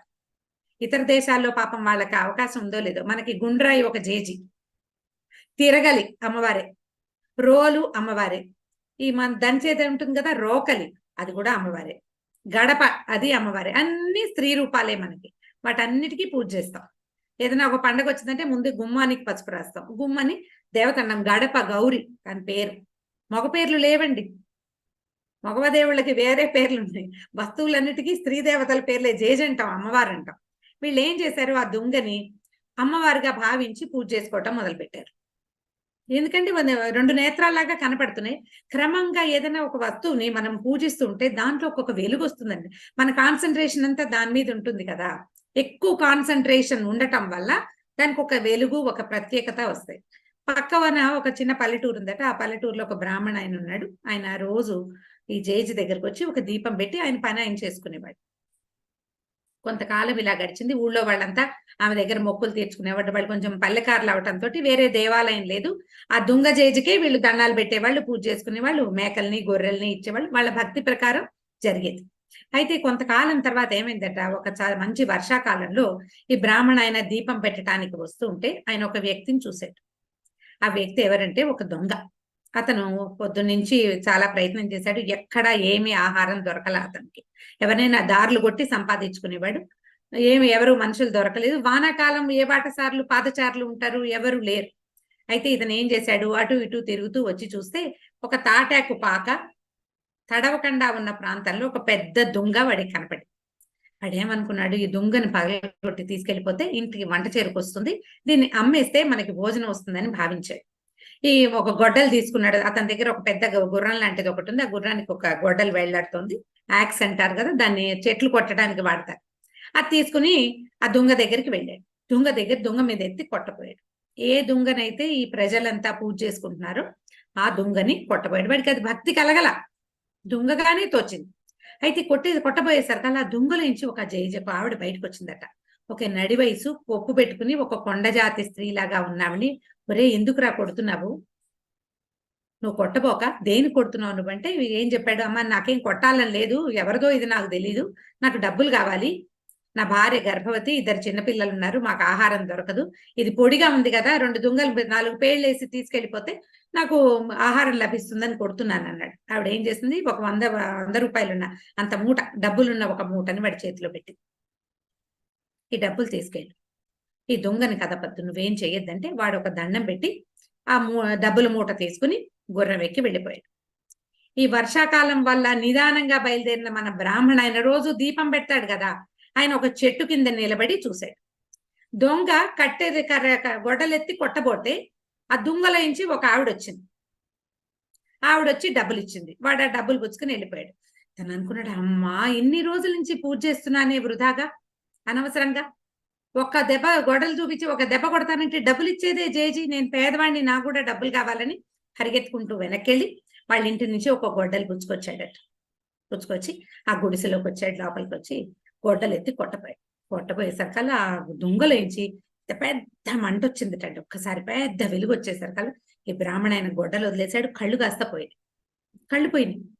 పెద్దగా ఏడ్చాడు, అయ్యో నా కళ్ళు పోయినాయి, నా కళ్ళు కనిపించటం లేదు, ఏమమ్మా భలే దానివి నువ్వు, వాడు గొడ్డలెత్తి కొట్టపోతే దుర్మార్గుడు, కటిక దొంగ, వాడికి డబ్బులు ఇచ్చావు, ఇన్ని సంవత్సరాల నుంచి నీకు దీపం పెడుతున్నాను, నన్ను కరుణించకుండా కళ్ళు పోగొడతావా, వాడికి డబ్బులు ఇచ్చిన దానివి నన్ను గుడ్డివాణ్ణి చేసావే, ఇంత అన్యాయమా తల్లి అన్నాడు. అంటే ఆవిడ ఏం చెప్పిందంటే, ఒరే వాడి అజ్ఞానం రా, వాడికి నేను జేజినని తెలియదు, వాడికి నేను అమ్మనని తెలీదు, వాడు కొట్టబోయాడు, కానీ నీకు తెలుసు, నువ్వు సంవత్సరాల తరబడి నన్ను పూజ చేస్తున్నావు, ఏళ్ల తరబడి నా దగ్గర దీపం పెడుతూ, నా వల్ల నీకు కొండవాళ్ళు ప్రతిరోజు ఏదో అన్నానికి లోటు లేకుండా కాస్త ధాన్యము, కూర, పప్పు, ఉప్పు వాళ్ళు ఏది సంపాదిస్తే అందులోంచి ఒక వంతు నీకు ఇస్తున్నారు, నాకు పూజ చేస్తున్నావని. నువ్వు జ్ఞాని అయ్యుండి నన్ను కొట్టడానికి చూస్తే మరి నీ కళ్ళు పోవా, పోతాయి కదా అని చెప్పేసరికి ఇతను చాలా దుఃఖించాడు. కాదమ్మా, డబ్బుకి ఆశపడి నేను ఈ పని చేశాను, నన్ను క్షమించమంటే ఇక ఆవిడ మళ్ళీ కళ్ళిచ్చి, ఇంకొకసారి నువ్వు ఇక్కడ దీపం పెట్టడానికి రావద్దు, ఎందుకంటే నీకు డబ్బు ఆశ వచ్చేసింది, నువ్వు రావద్దని చెప్పేసి అతను కాస్త వెళ్ళిపోయాడు. ఇలాంటి కథలు చెప్తామండి మనం పిల్లలకి. నేనైతే చాలా మందికి చెప్తా, పిల్లలకు కాదు పెద్దవాళ్ళకే చెప్తా. నువ్వు అజ్ఞానంలో తెలియక పొరపాటుగా ఒక ఉద్రేకంలో ఏదైనా చేయొచ్చు, ఏ తప్పైనా దానికి క్షమ ఉంటుంది, దాన్ని భగవంతుడు క్షమిస్తాడు, మనుషులను కూడా ఫోన్లే పొరపాటు అని. కానీ తెలిసి చేసే తప్పుల్ని ఎవరు క్షమిస్తారు? భగవంతుడు కూడా క్షమించాడు కదా. ఇప్పుడు పల్లెటూళ్ళలో చదువులు లేవు, ఏదో తాగుబోత్తనము, తిరుగుబోత్తనము, తెలియంతనము, వీళ్ళ వల్లే మనకి జీవితం బాగుంది అని అర్థం కాని పరిస్థితుల్లో ఎవరైనా మనని అవమానించవచ్చు, ఏదో ఒళ్ళు తెలియని స్థితిలో. కానీ అన్నీ తెలిసి అంతా మామూలుగా ఉండి మన నుంచి పొందగలిగే అన్ని ప్రివిలేజెస్ తీసుకుంటూ ఆడవాళ్ళని అవమానిస్తే ఎందుకు ఒప్పుకోవాలి మనం? అది మన భర్తలు గాని, నాన్నలు గాని, పిల్లలు గాని, ఎవరైనా సరే, నువ్వు నా నుంచి అన్ని పొంది వీళ్ళని క్షమించద్దు. భగవంతుడు క్షమించడు, అమ్మ కూడా క్షమించదు, మనం కూడా క్షమించకూడదు. ఇలాంటి వాళ్ళకి మన సొంత వాళ్ళైనా సరే పదునుగా కాకపోతే మృదువుగా అయినా బుద్ధి చెప్పవలసిందే. మనము మన కోసం నిలబడాలంటే మన కోడళ్లతోటి నుంచోవాలి, కూతుళ్లతోటి నుంచోవాలి, కలీగ్స్ తోటి కూడా నుంచోవాలి. ఎవరైనా మాకు అన్యాయం జరిగిందంటే ఇదేం చేసిందో లాంటి భావాలు వెలిబుచ్చకూడదు. అవే ఎక్కువగా కనిపిస్తాయి. మనతో మనం నుంచుని మనతో ఉన్న వాళ్ళని నన్ను నీతో నుంచోనివ్వు అని అడగాలి, మాట్లాడాలి. ఇప్పటికైనా ప్రతి సంవత్సరము మనం ఇది ప్రయత్నం చేస్తూనే ఉంటాము. ఇలాంటి ప్రయత్నాలు మరింతగా ముందుకు తీసుకెళ్తూ ఇలాంటి అంతర్జాతీయ మహిళా దినోత్సవాలు మరెన్నో జరుపుకోవాలని అందరినీ అభినందిస్తున్నానండి. నమస్కారం. సెలవు. థ్యాంక్ యూ రమ గారు. మీరు చాలా ఇంపార్టెంట్ విషయాలు షేర్ చేశారు. అది ఎత్ర నార్యస్తు పూజ్యంతే తత్ర దేవతా స్థితమని. మనమంతా మన తోటి వాళ్ళతోని ఇన్స్పైర్ చేసి మనతోటి అందరూ మనతో నడవాలని మగవాళ్ళు కూడా ఇన్స్పైర్ అయ్యి మన మెన్స్ డే కూడా మనం జరుపుకోవడానికి అన్ని డేస్ ఆర్ ఉమెన్స్ డేస్ అని చాలా బాగా చెప్పారు. ప్రాక్టికల్ విషయాలు చెప్పారు. అండ్ మీ కథ కూడా చాలా ఇన్స్పైరింగ్ గా ఉంది. Thank you so much for your time. And next, I'll call Anupama Garu, National Women Committee Co-Chair. Anupama Garni, next guest speaker ni invite cheyasinదిగా కోరుతున్నాను. Thank you.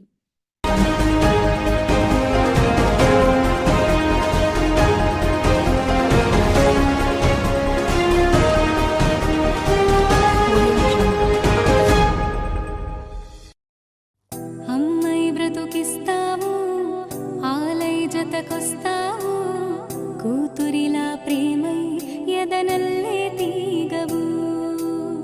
సహనంలో భువి నీవు, త్యాగంలో రవి నీవు, అనురాగంలోన నీకేవి సాటిరావు. మహిళా నీకు జోహారు, మహిళా నీకు సరిలేరు, మహిళా నీవు మహిళనా తిరగాడే దేవతవు. చరితను మరువని వీర నారి నువ్వు, గగనము కెగిసిన జ్ఞాన భావుటవు, జగతిన గెలువని రంగమంటూ నీకేది లేదు వనిత. పలుకులు నడకలు నేర్పే పంతులువు, బ్రతుకను రథముకు సారథేగనువు, మగువని మనకు కరుండకుంటే సృష్టికేది భవిత. ఏటా జరిపి వేడుకను ఆటా మనకు చెబుతోంది అంతర్జాతీయ మహిళా దినోత్సవ నమస్సులు.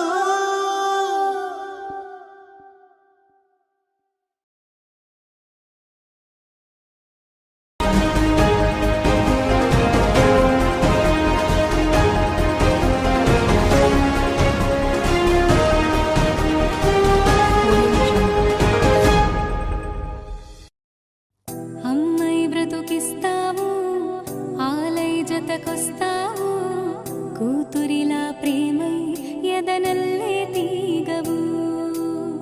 సహనంలో భువి నీవు, త్యాగంలో రవి నీవు, అనురాగంలోన నీకేవి సాటిరావు.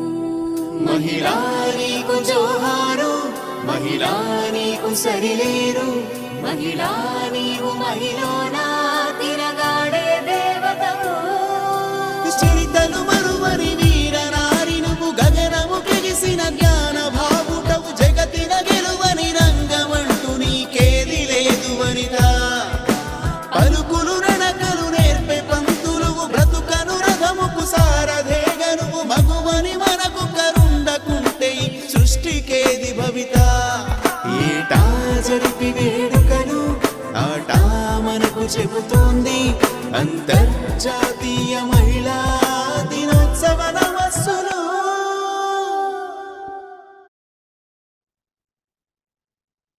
So friends, that was a nice and inspirational, amazing speech from all our previous guests.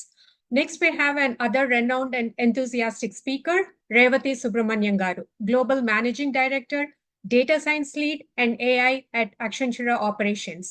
She leads global world-class team of data scientists and engineers addressing the complex problems in procurement, infrastructure, digital marketing, and more using the artificial intelligence and machine learning. At Accenture, Revathi leads the data-centric transformation of Fortune 500 companies through highly innovative solutions. She has received numerous awards and is passionate about the social causes such as human trafficking and childhood hunger and contributed significantly towards those causes. She is an accomplished vocalist in Carnatic style Indian classical music. That was in a nutshell about Revathi Subramanian Garu. Welcome and thank you for joining us, Revathi Garu. We are honored to have you again. A very happy Women's Day to you. Thank you so much. Thank you so much Praveena గారు. అందరికీ నమస్కారం. మీ అందరికీ అంతర్జాతీయ మహిళా దినోత్సవ శుభాకాంక్షలు. నన్ను మళ్ళీ రెండవసారి ఇక్కడికి ఈ వేదికకి పిలిచినందుకు ఎంతో సంతోషంగా ఉంది. నా హృదయపూర్వక ధన్యవాదాలు. American Telugu Association has been so kind to repeatedly invite me to give these talks, which I greatly appreciate. Every single time, a wonderful young lady in town, Hasini Battiprolu, has rescued me by teaching me a few sentences in Telugu for me to include in these talks. Thank you so much, Hasini. I have to say that I'm deeply touched by ATA's inclusivity in including me. Madhu Garu earlier talked about the importance of being inclusive, and you all certainly live that. So I really, really appreciate it. I was blown away by the beauty of the language when Madhavi Garu and others were speaking. Such a beautiful language, and in Tamil we say Sundara Telugu, beautiful Telugu. So hopefully in some life, and I'll have the great fortune of making this my mother tongue.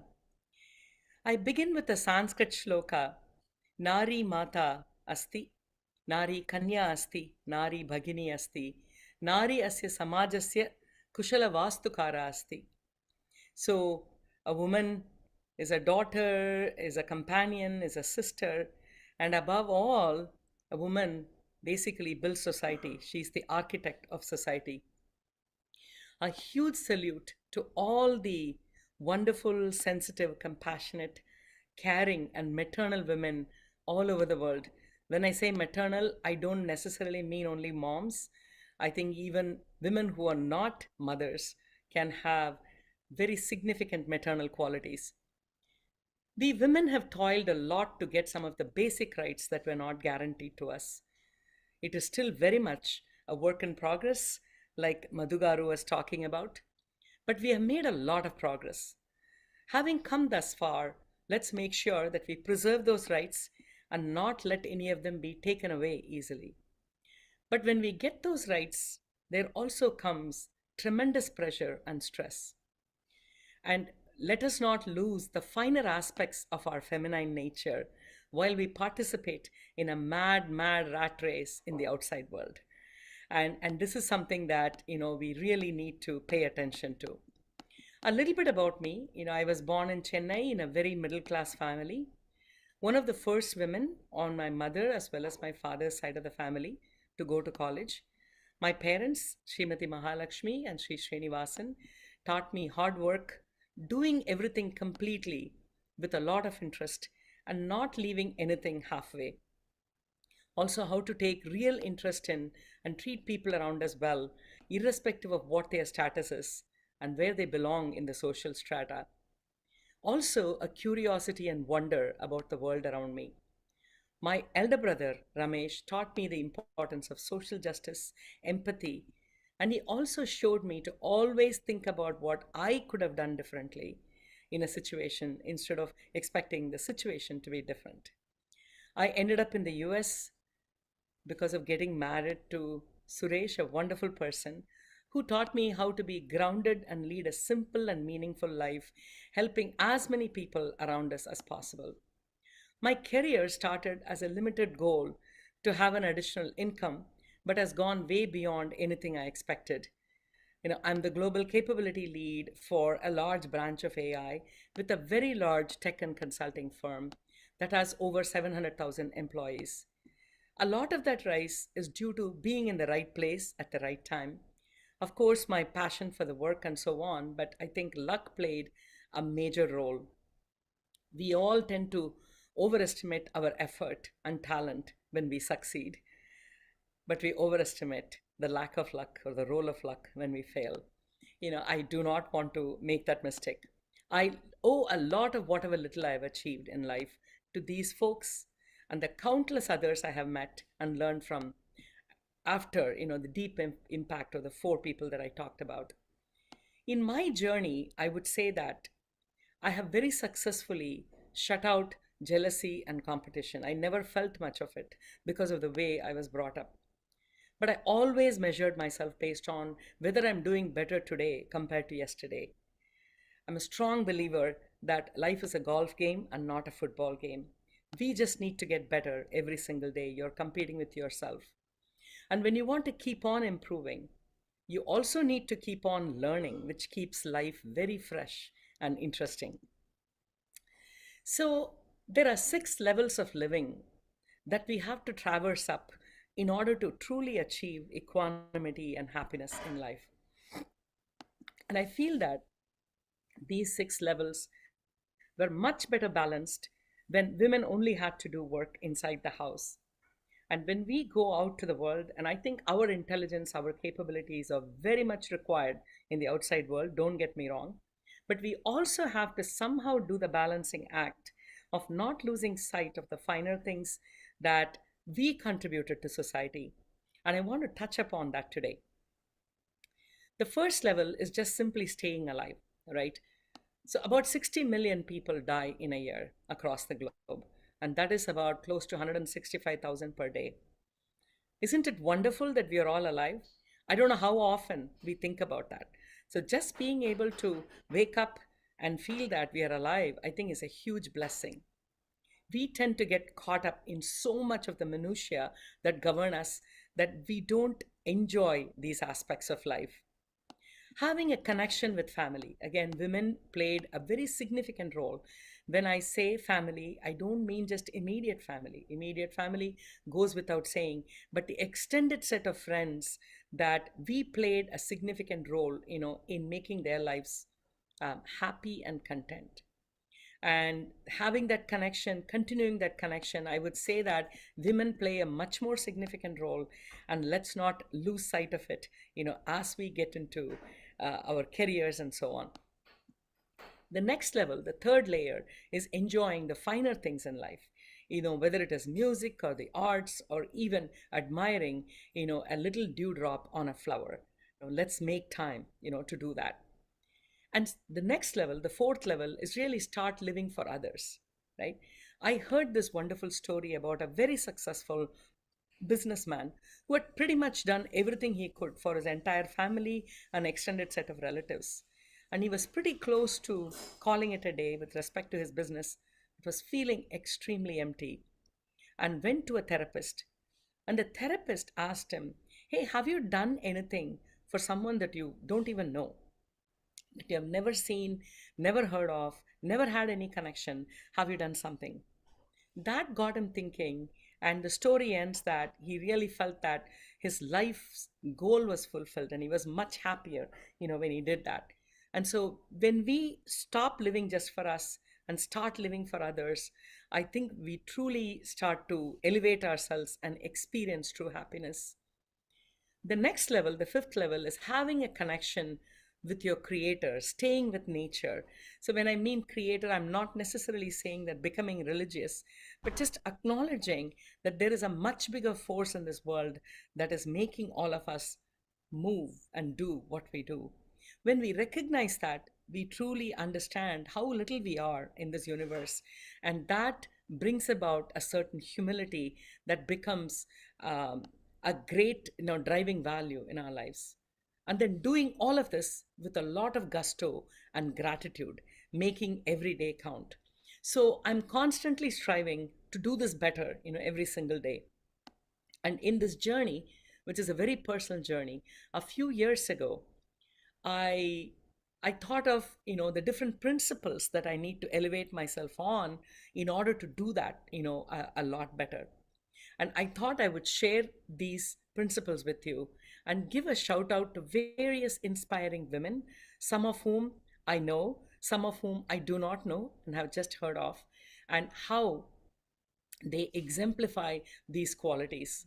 I would also like to share some food for thought in terms of what I generally find women doing, and perhaps what we could be doing slightly better. The first principle, compassion. Compassion is a very difficult thing for us to achieve for all. We feel compassion for the people near us, but we cannot feel compassion for someone who we don't even see. When I think of compassion, I am reminded of Dr. V. Shanta, Magsaysay awardee, a wonderful trailblazer and a cancer researcher in India who set up the Cancer Institute, or played a significant role in setting up the Cancer Institute, in Adayar, just served thousands upon thousands of patients. And she basically devoted her entire life to this. She decided not to have a family life, and this became her life, and basically gave, everything towards this. Not all of us can become Dr. Shanta. I've had the great pleasure of, meeting her and conversing with her, because her younger sister is a close friend of ours. But all of us can do something when somebody else is in trouble. And in a smaller level, right, in my close friend circle, I see that my dear friend Vanita Suresh always does this. Whenever there is a student asking for help, with respect to paying the fee, whatever little you can contribute, I think we can contribute. That elevates us. Understanding the impermanence of life, right? Anything that seems so important, if you think about whether that will be important, say 5 or 10 years from now, you realize the impermanence of life. And you realize that we attach so much importance to these little things that bog us down. In a very related topic, non-attachment, right?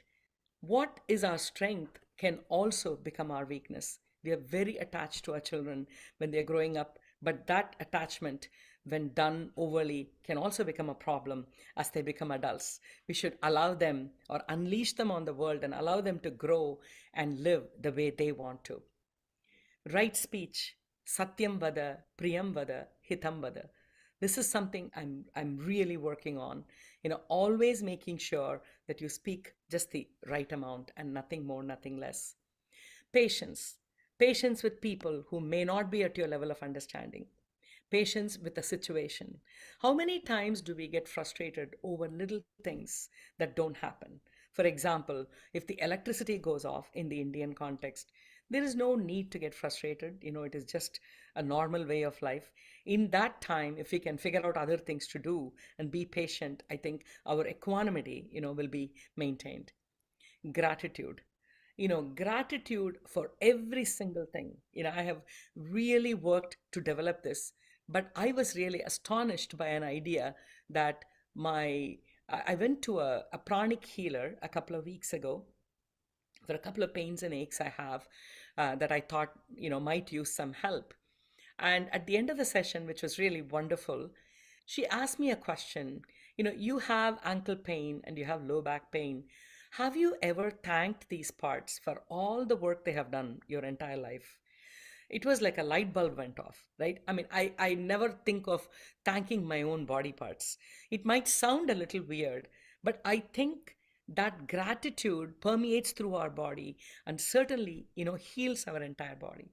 So gratitude for what we have outside, as well as gratitude that our body is working so well for, 50 odd years, right?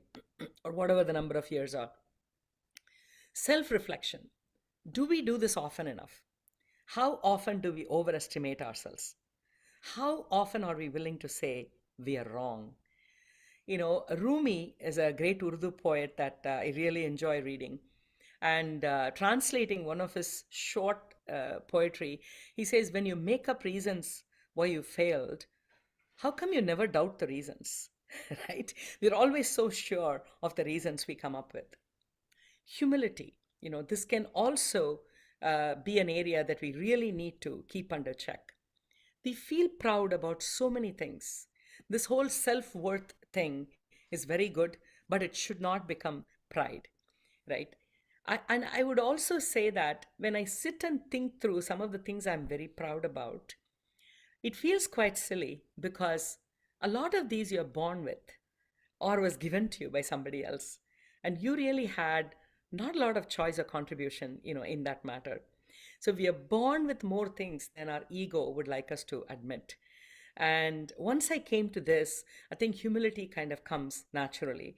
Now, I don't mean that humility in terms of lack of self-esteem, but humility in terms of, yes, we have accomplished all this, but acknowledging that so many people have contributed in order for us to get to where we are. Right livelihood. And in this area, some of the folks in the younger generation really stun me. And I have to give a shout out to my niece, Smera, who has decided that conservation will be her profession. It's one thing to write a check to conserve, this, that, or the other species. It's another thing to decide that, hey, I'm not going to go after lucrative careers, but I'm going to devote my, working career to preserving small and big, living things in the animal kingdom. Hugely proud of her. And I see that a lot of women are going to professions like that. And I think those are just as valuable as ascending, a corporate career ladder. Forgiveness. I would say that we women tend to be suffering Sitas more often than men. So how many times do we talk about the amount of work we had to do the previous few days in order to get to be where we are? Let's stop being, suffering Sitas and really be in the present moment. And when I talk about the present moment, mindfulness, comes to mind.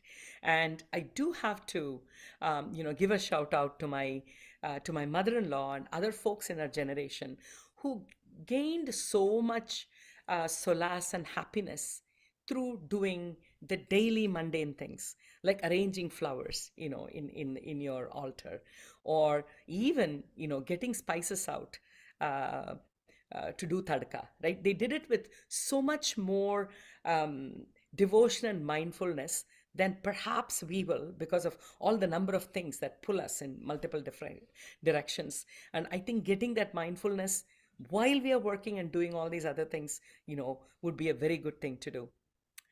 Generosity. Now, Dr. Sunita Krishnan from Hyderabad, who has devoted her life to rescuing lives that have been lost to human trafficking. She has absolutely risked everything she has to make that happen. And at a much smaller level, I saw my mother do that, right? Anybody in the relative circle, and trust me, it was a very large relative circle. I had, 20 different cousins just on, my father's side of the family, or I should say 20 different children. Whenever any of them was in trouble, she was always there to see what can be done, towards that. So how do we increase, our ability to be generous? Contentment and equanimity, I think they go hand in hand. How do we be content with what we have and make sure that we achieve the equanimity that, hey, life has given us a lot and we need to be, extremely, extremely thankful for that. And mindful consumption, when I talked about, being mindful, also mindful consumption. When we increase our wants, how much are we hurting the environment around us, and how do we, reduce that? Kindness. Be kinder than necessary, for everyone you meet is facing some sort of challenge. People who have seemingly achieved a lot also need our kindness. And this is something that, I have tried to incorporate into my daily life to the extent possible. And above all, I would say self-compassion. We women tend to be very, very hard on ourselves, sometimes. And I think, our journey of preserving our home life, Srimati Kompalla Garu talked about the importance of the family. I think that's the hallmark of India, preserving that while making sure we spread our wings and do other things. I think it takes a lot of effort, and sometimes we may not be up to par. Being kind to ourselves, I think, is also very, very important. I want to leave you with a story and and a small poem. One day, the sun and the cave struck up a conversation. The sun had trouble understanding what dark meant, and the cave didn't quite get the hang of light and clear. So they decided to change places. The cave went up to the sun, and he said, "Ah, this is beyond wonderful. Now come down and see where I have been living." The sun went down to the cave and said, "Gee, I don't see any difference." When the sun went down, it took its light along, and even the darkest corners were illuminated. That's why the sun could not see any difference. There is a quote from an old book that says, "The enlightened ones can never be sent to hell or pushed into darkness. They carry their heaven on their shoulders all the time." We thought that heaven is a place where we are supposed to go. Perhaps it is a state of mind we were supposed to achieve. If we are full of darkness within, full of negativity, fear, and doubt, we will become like a cave unknowingly. It is hell within, and no matter how much we accumulate, we remain hollow. If we are illuminated like the sun, and I think women have this quality naturally because we are Shakti, then the darkness of the cave wouldn't matter. We could be in the worst of occurrences and difficulties, yet we will still be able to find a blessing, somewhere. We are carrying our heaven with us, wherever we are going. Let's just remember that. And there is a poem called If. It's a long one by Rudyard Kipling that I go back and read a lot. I don't have time to read all of it, but I just want to recite one verse. This he wrote for his son, but I think it equally, applies to daughters. If you can walk with the crowds and keep your virtue, or walk with kings nor lose the common touch, if neither foes nor loving friends can hurt you, if all men, I should say women, count with you but none too much, if you can fill the unforgiving minute with 60 seconds worth of distance run, yours is the earth and everything that's in it. And what is more, you will be a man, my son, he says. You will be a woman, my daughter, we can say. I think we have so much to offer. And while we are sitting on this path of spreading our wings, let's make sure we do not lose any of our wonderful qualities that we have honed over multiple generations. Thank you so much from the bottom of my heart for this wonderful opportunity. I really enjoy being with this Telugu crowd, and again, apologies for speaking in English, and I hope there were some ideas there that were useful. Thanks again. Thank you so much for sharing your experiences and valuable advice, especially explaining about the 4 stages of the life. Thank you so much for your time, Revathi Garu, and we are honored to have you. Thank you. Thank you. So with the same momentum, let's welcome our next amazing guest, Dr. Nita Sain. She's a VC investor. Dr. Sain is currently working as an independent investor. She's a scientist turned venture capital startup investor with India Partners.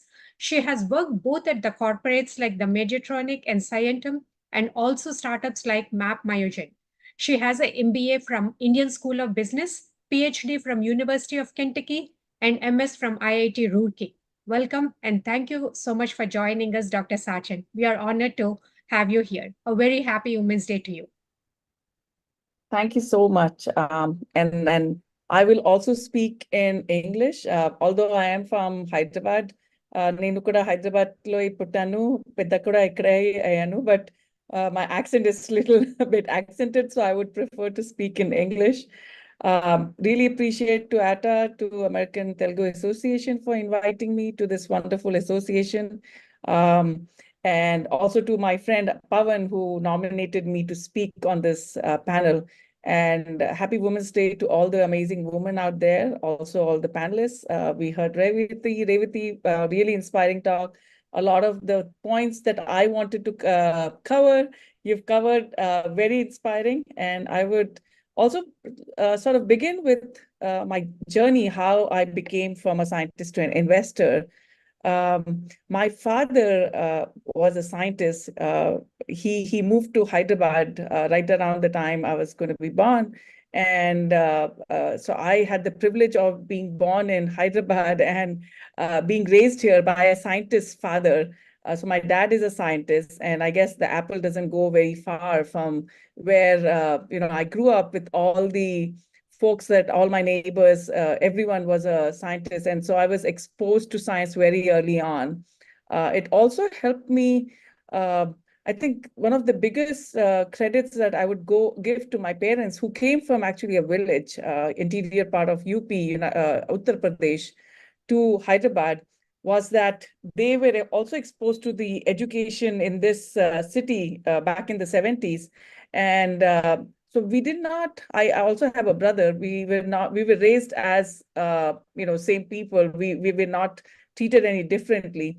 And as I grew up, I felt I was no different from any other person. I could achieve anything. I could be what I wanted. In fact, my parents educated me more than my brother.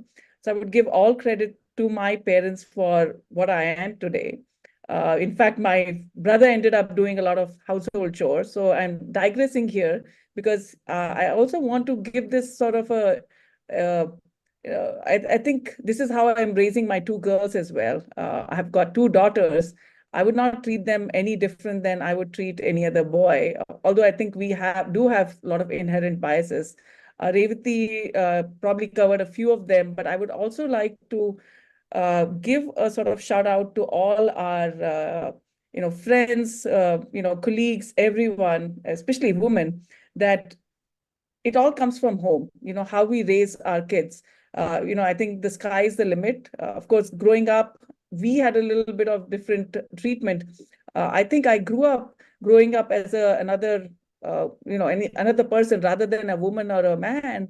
I was treated as I could achieve anything. I think only as I grew older in my professional life, I realized that, I cannot do everything as my male colleague. I think that is where the differences start in. When you start up as a childhood, you don't feel any different than your classmates who are boys. Similarly, in college, in fact, women do a far better academic achievement than their male counterparts.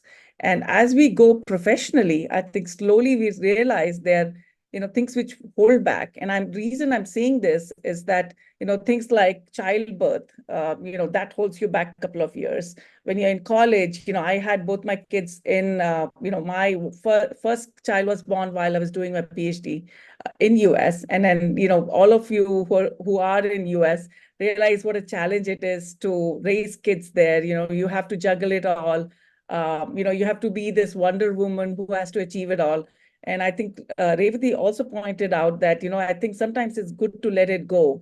Sometimes it's not that you have to have it, achieve it all. And I'm totally with it. I think Indra Nooyi also says that, you have to sometimes let it go. You don't have to be the superwoman, who has to have the house impeccable, have to cook everything, while we are nourishing our children, our families. I think we have to also realize that we can't have it all. While we are trying to juggle as a career woman, as a parent, everything. And sometimes it's okay to be also a housewife. I think huge kudos to all the women who decided to take a step back and raise their kids, trying to get them it all. I think that is totally fine as well. What I'm trying to say is that, I think you are the best judge of what you want to do. So I think going back to my career, how I became a, investor or a startup ecosystem, enabler was, what I did in US as a scientist, when I came back to India, I didn't want to be a bench scientist anymore, because having been grown up in a family of scientists, or, with all my, every other neighbor being a scientist, I realized that I want to make a difference in the society, and I want to bring the technology to the market. And that is where, I decided to go on the business side. So early on, I joined the Indian School of Business. I was one of the founders for the technology incubator at the Indian School of Business. I did fundraising for them. I established it. And soon after that, I wanted to move to the startup world. I joined a company called Map My Genome. I think a lot of folks who are from Hyderabad here know this company. It's in the genomic space. And then I joined Medtronic. I also tried to be an entrepreneur early on in the electronic health space. I think we also realized, some of us, that we have to carry our healthcare records for a lot of our children, for parents, for ourselves. So I wanted to work in the electronic health space. This is a decade back, where we did not hear of any electronic health. And I think this is still a novelty in the country. And post that, I moved to Medtronic.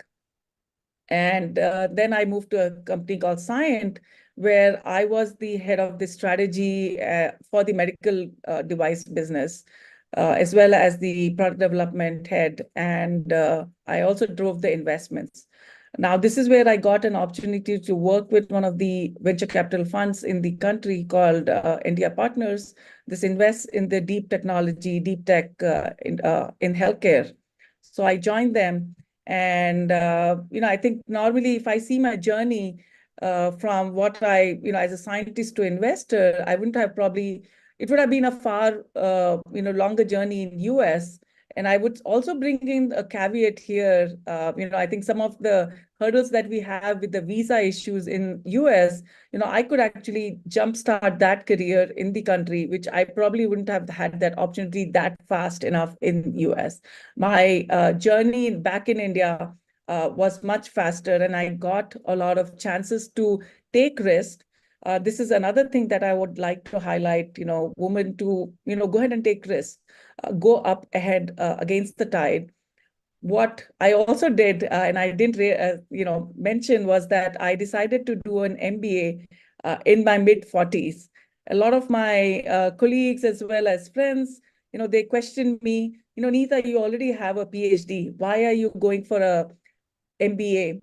I told them, MBA was my, dream even before I had my kids, and I don't want to go into old age or die thinking that I have not done it. So in mid of 40s, I was 43 years old, and I had kids who were, my older daughter was 12 years old and younger one was 8.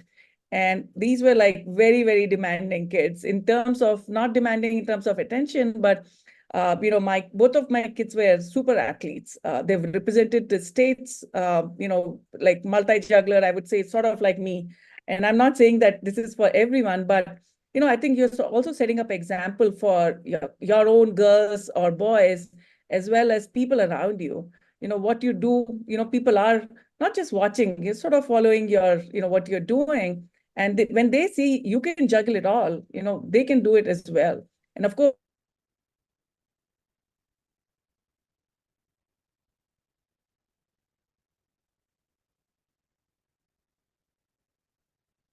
Dr. Nita, sorry, we lost you. Could you please check your microphone again and your video?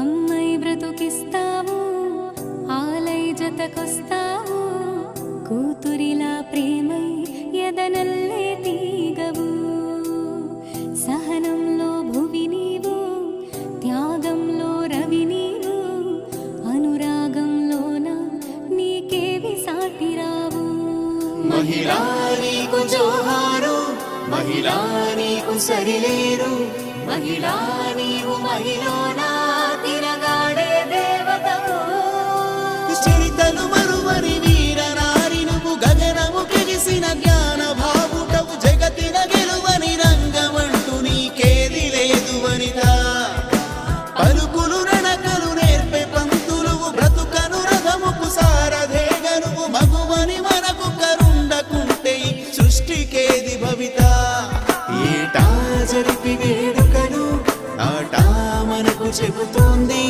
అంతర్జాతీయ మహిళా దినోత్సవ నమస్సులు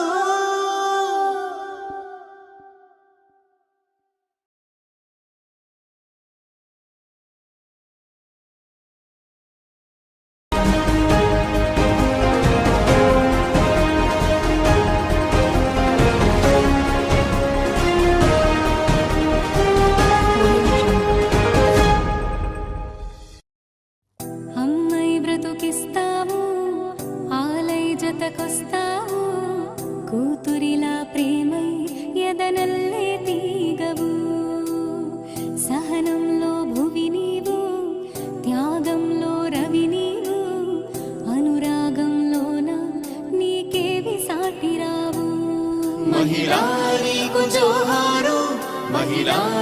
నీకు సరిలేరు మహిళా నీవు మహిళనా తిరగాడే దేవతవు చరితను మరువని వీర నారి నువ్వు గగనము కెగిసిన జ్ఞాన భావుటవు జగతిన గెలువని రంగమంటూ నీకేది లేదు వనిత పలుకులు నడకలు నేర్పే పంతులు బ్రతుకను రథముకు సారథేగనువు మగువని మనకు కరుండకుంటే ఈ సృష్టికేది భవిత ఏటా జరిపి వేడుకలు ఆటా మనకు చెబుతోంది అంతర్జాతీయ మహిళా దినోత్సవ నమస్సులు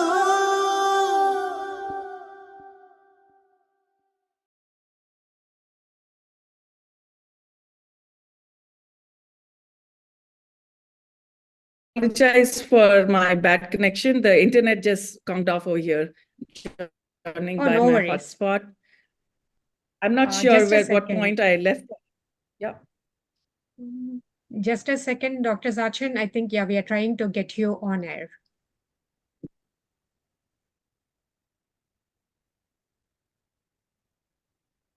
Yeah, you can go now.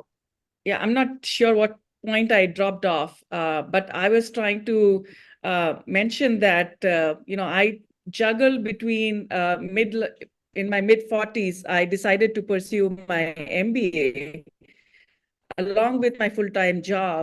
And in fact, some of these things are like, as a retrospect, you do not want women to sort of hide. I did not tell my workplace that I was juggling my senior leadership role at Scient, as well as trying to, do my exec MBA. And of course, being an IIT, and I think there's a lot of expectation even at academics. So I tried to juggle it all, and which was, a hard one. I barely used to sleep like 4 hours a day. But I did, sort of my kids were forgiving in terms of not being available for almost 2 years. And I'm not sure whether I mentioned that both my kids were equally accomplished. And they were like 10 and 8 at that point. This was like, I think, at least 5-6 years back. And what I saw was that my kids sort of have been inspired. And while I do not say that this is for everyone to juggle, it all, but they also see that, all the people around you see how you're managing it, is that you can do multiple things. As a woman, we've been given this avatar to juggle it all, to be able to do it all. And of course, I wouldn't have been able to do it if I was not in India. I did have support of my parents. They were not with me, but they were around, and I knew I had emotional support from them. And I think I probably dropped off to a point where I said we do not acknowledge our other support system, which is the house help that we have. And my maid, who also had 2 kids same age as my kids, she did not take off a single weekend because all my classes were over the weekend, and she supported me fully.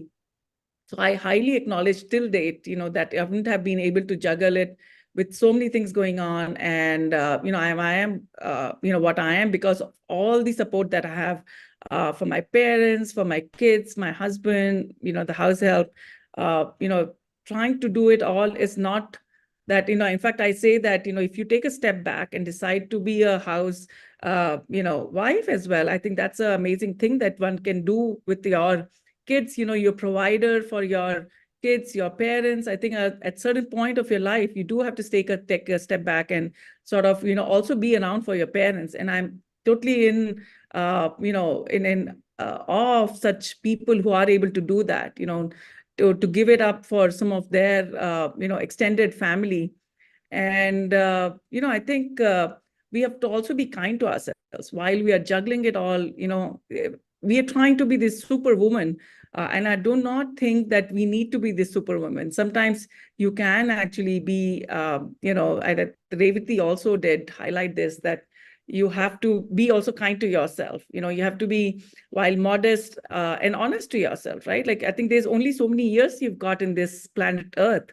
What can you do? And I think there are amazing people, amazing women. In fact, I think I have to also highlight that, I had amazing mentors, while we're trying to do this all, I did have struggle with a lot of my colleagues, both, at different places. How do you handle this?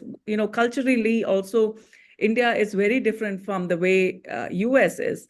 How do you handle work situations?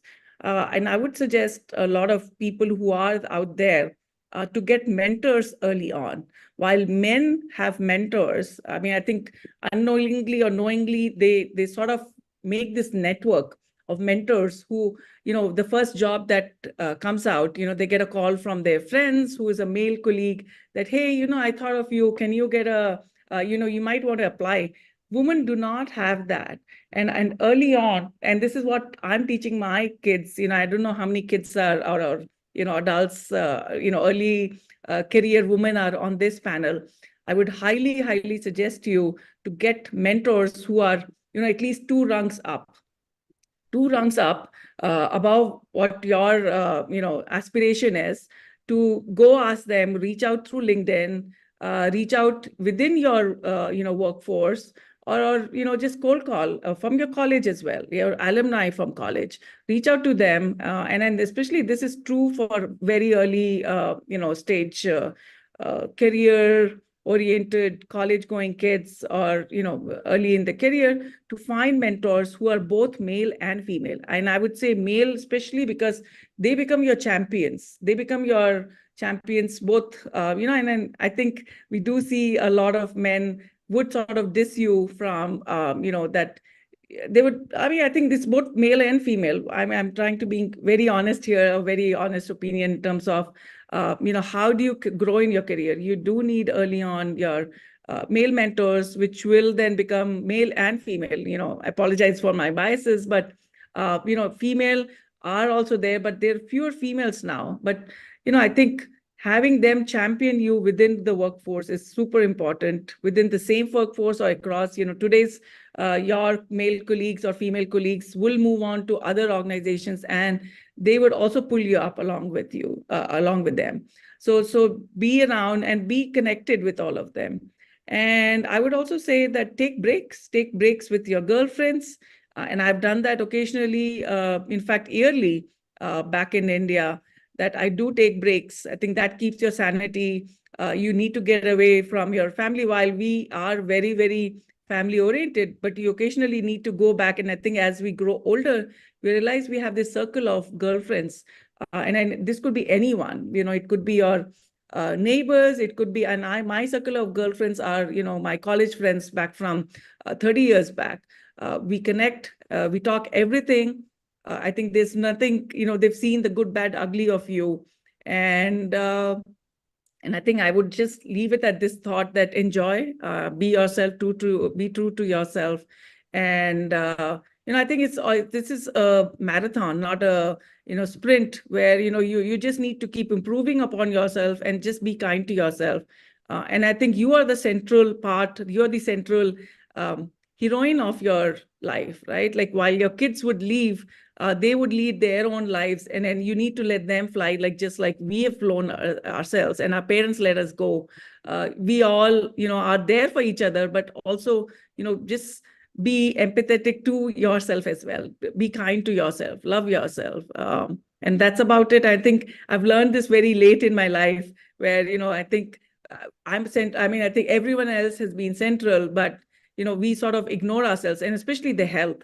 When we are available for everyone, we're not there for ourselves. We've not taken care of our health. Our health has been the last priority. I think it's super important as we grow older. We need to take care of our health while we're taking care of others' health, because if we are not healthy, the entire family falls apart. So I would just like to leave it at that note. And thank you so much for inviting me to the Telugu Association talk. Really enjoyed talking as well as listening to everyone else.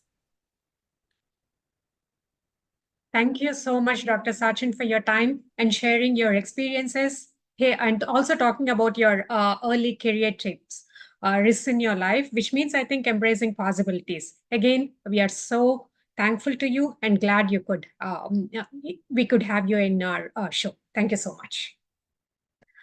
So next, with an immense pleasure, I invite Srimati Uma Mullapudi Garu. She's a trainer in the Heartfulness meditation. Uma Garu has been in the meditation trainer for 33 years and has conducted numerous workshops on heartfulness meditation. Welcome and thank you so much for joining Uma Garu. I wish you a very happy Women's Day. Namaste, Andy. Thank you for inviting me on this ATA panel as a member of ATA as well as a member of the Heartfulness Institute. My hearty greetings to all our sisters of the world that have joined us today. And I just want to be brief and wanted to say one thing. It is good to remind our beginnings, because if we remember the Rig Veda, the Nasadiya Sukta says, God did not know where the beginning was, for he was not there when the beginning was. That is the proof that it was the female principle that was the cause of the beginning, and that is why we worship Mahakali. And the second statement I want to talk about is, yes, we remind ourselves that the female principle is the origin. We have the power, the courage. We used to have the courage, the balance, the viveka, the discriminative ability to be strong women. And from there, for whatever reasons it be, we are where we are today. Some of us were able to move higher and bring back the original glory of womanhood. But if we realistically look at it, there are a lot of our sisters that haven't come to that state of being. So what is the solution? What was the solution that Lord Krishna gave? What is the essence of Bhagavad Gita? Essence of Bhagavad Gita is skill in action, struggle for self-mastery, and selfless service. So if we achieve the skill in the action, and that action is meditation. Because what was it that Arjuna lost in the battlefield? He lost his balance. Thereby he lost his peace. So he became emotionally unstable. He lost his courage. Thereby he lost his viveka, discriminative ability. So Lord Krishna, with his power of the prana, the life force, had to bring Arjuna to that state of being of absolute balance so he can perform his duty. He was an archer. He had all the knowledge. He had all the power. He had all the riches. In spite of having the riches, the knowledge, education, and all the power that backed him, of all the vidyas that he had, he lost balance. So until and unless, whether it is a man or a woman, unless we are in that state of absolute balance, we do not achieve that human perfection. And especially for us, women, the reason why we pull ourselves back is our emotional instability. So to arrive at that emotional stability, that state of Sthita Prajna, that state Sage Patanjali calls as absolute balance. If we observe Patanjali Yoga Sutras, the last state is not God realization. It was about a human being arriving at a state of absolute balance. And that is why he gave the steps of being in practicing, refining the abilities of what we need to do, what we should not do, how we learn the techniques of breathing, posture, and diverting our senses. What happened in the process for men or women to come to a state of deterioration where they lost balance and could not express their humanness was because the senses were overworked, lost their balance. So in the Yoga Sutras, it is the senses that we have to divert into the silent field so they can rejuvenate and they can come to their original glory. And from there, when the senses come to the balance, the mind comes to the balance by moving into the field of silence, our Omkara, which is in our own heart. We arrive at that state of balance. And when we are in that state of balance, whether we are a housewife, whether we are a mother, whether we are scientists or astronauts, we achieve the highest heights So we become an example and we uphold the society in a better way. So my call to all my sisters on this day of the International Day of Women, take time for yourself, develop the habit along with the habit of exercise, because physical exercise is important, because we have to strengthen our physical body to really survive in this world, to make a difference for ourselves, to protect ourselves. We have to strengthen our mind by meditation. We have to come to that state of emotional balance, and we have to arrive at that state of serenity and balance. So we arrive at that state of viveka, absolute state of discrimination that gives us the right direction in life. And because of that discrimination, we are able to perceive peace within ourselves and around the world. So this organization that I've been associated with the past 47 years, I've been practicing, and I've been a trainer for 37 years. It is led by Sri Kamlesh Desai Patel, affectionately known as Daji. He is the leader of the Heartfulness Institute. And I have learned so much from him, because his respect towards women is amazing. And his goal is to unite all human beings. So this upcoming weekend, there is even a celebration known as Global Spiritual Mahotsav, where all the leaders of all spiritual organizations are uniting together to share what good they have with each other. So the good that I have from the Heartfulness Institute is this method of meditation with the help of Pranahuti, which will help us to become better beings, balanced beings. And in whatever field we are, we will flourish. So this is my call to all my sisters and of the world. Adopt meditation as a habit. Check out Heartfulness Institute and see how it can help you. If not Heartfulness Institute, if there is another organization that you resonate with, where they teach you how to meditate, adopt that habit, because it is with meditation that we regain our ancient glory of womanhood, where the creation itself began with Prakriti. So thank you for this opportunity, Madhu Garu. You are an amazing lady who support ATA, and thank you all for inviting me on this panel, on this very auspicious, beautiful day of celebrating womanhood, celebrate our life, and make ourselves more powerful and let go of the weaknesses that we have with the help of meditation. Thank you, and thanks for inviting me. Thank you, Praveena, for introducing me and inviting me on this panel. Thank you, Madhu Garu, Sharda Garu, for all your support and your service to the world itself. Thank you. Thank you so much, Uma Garu. That was great learning about the heartfulness meditation and yoga sutras. Once again, thank you for being our guest. Thank you so much.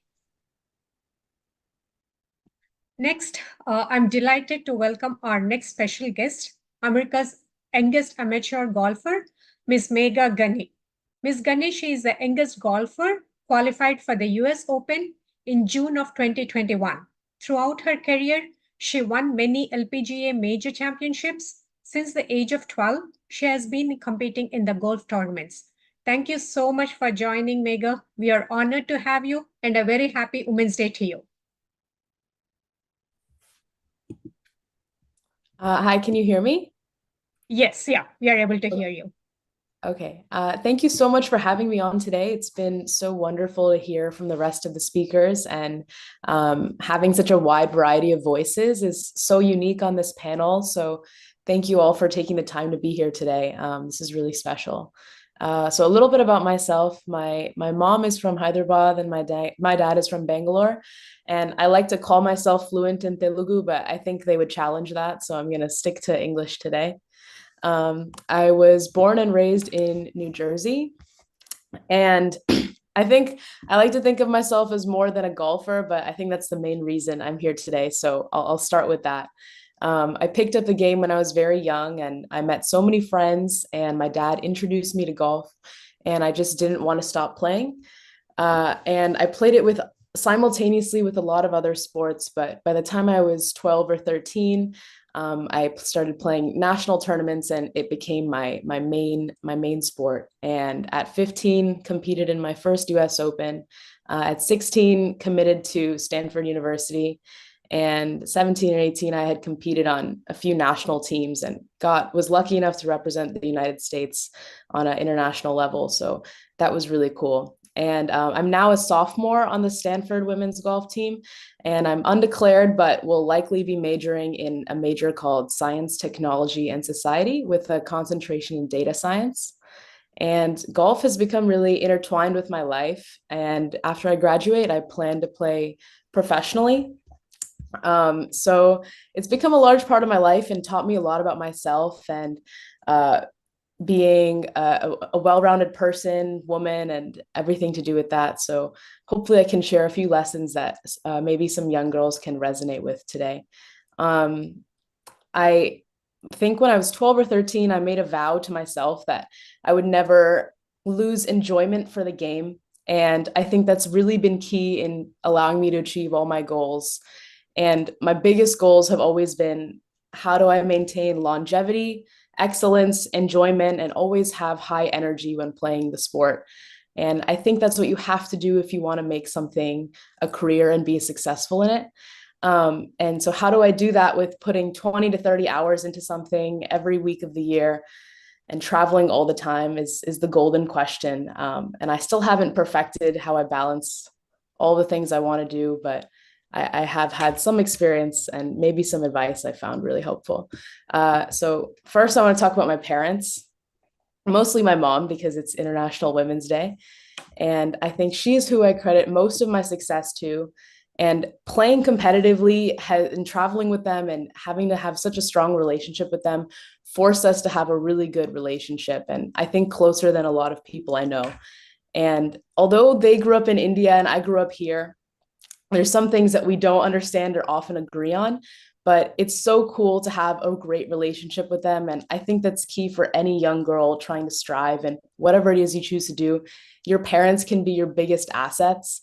And I just thinking of my mom, she's so hardworking and intelligent and knows me better than I'd like to admit. And our parents, they would do anything for us and love to see us achieve our goals. So I think realizing that your parents can be a really big asset in your life, in your career, is really cool. And so I would say my one piece of advice is spend time with them, and having a great relationship with your mom or your dad just comes from spending time. You know, ask about their lives when they were kids, find things you like to do together, make extra time for dinner with them on a school night, even if you'd rather be in your room, just doing homework or hiding away. And time and ups and downs with them are how you form a great relationship. And you think it's self-explanatory, but having your mom and dad be there for you is the only way that I've been able to handle any stress or pressure that come from school and golf and just the rest of life. And on that note of balance, I'd like to talk a little bit about who you spend your time with. I found is really important in my time at Stanford and in high school. And finding people you trust and love and respect, especially strong women that you trust and love and respect, can make a really big difference. And it might narrow down the amount of people you are close with, but it is a positive change when you surround yourself with really good energy. And I think that's the difference between really successful people, is that they find people that they look up to. And I've been lucky enough to do that with my friends. So I credit a lot of my blessings to them. And another thing I've learned is having balance with interests outside of just your one talent or just your main thing is really important. And a professor recently actually recommended a book to me on how it's better to be a generalist than a specialist. And I definitely agree with that. And I think a lot of narratives, whether it's from school or movies or your parents, say that you have to pour yourself into what your specialty is. But I've always felt like I'm proof that you don't need to do that. And having interests outside of your talents helps you extend yourself more and grow within whatever your specialty is. So whether it's taking subjects that may not be the easiest, but are interesting to me, like computer science or econ, or even acting classes, or spending time on my tennis game, I've always been able to find interests outside of just golf, which has helped me become a more well-rounded golfer. And I think you can apply that to any career path you do. There's a lot of value in finding interests and activities and things you can grow in outside of your specialty, and it really it becomes intertwined with whatever your specialty is. And more on golf, I think it's not a sport like most sports with a lot of Indian American representation, and it's pretty male dominated. So I think I've had a unique experience being a brown girl playing golf. And, you know, before I became really good and I was younger, I was just a girl playing golf and I wasn't known as Mega. And it does feel different when you don't see a lot of people that look like you doing what you do. And I think you can easily turn that, whatever it may be, sports or academia or anything. If you don't see people that look like you in the room, you can turn that into a discomfort, or you can take it as an opportunity to say, I'm really different from everyone else, and this gives me the chance to stand out that maybe others don't have. And I think with the help of my coaches and my parents and my support system, I was able to see this in the best possible light. And rather than an obstacle, I was able to really see being a minority as a really special opportunity to be a source of representation.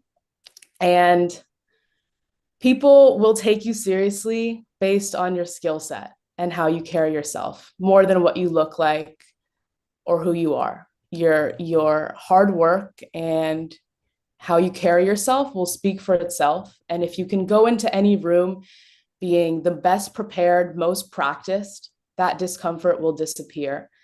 So, and of course, that comes with a lot of pressure, but I've always liked saying that pressure is a privilege. And not everyone is lucky enough to experience pressure. And especially in a community of, in our community, Indian Americans are very high achievers, and there's often a lot of pressure that comes with from our parents or our families. But it's a really cool opportunity and it's cool to be held to a high bar. So don't think of the pressure as a burden, but really just a privilege that you are able, that people expect things of you, and you have this chance to impress yourself and grow as a person. And there's so many opportunities at your disposal, and just lean on your support systems and try to turn the obstacles into exciting opportunities would be my best piece of advice. So with that, a few closing takeaways, because you won't regret that at all. 2 is interests and downtime and rejuvenation are just important as the main thing. And balance and enjoyment are necessary if you want to excel in something. And you're a person first. I'm a person first and an athlete second. And that helps you, and having that tranquility in the rest of your life will help you stay at the top of your game and whatever your career is for a long time.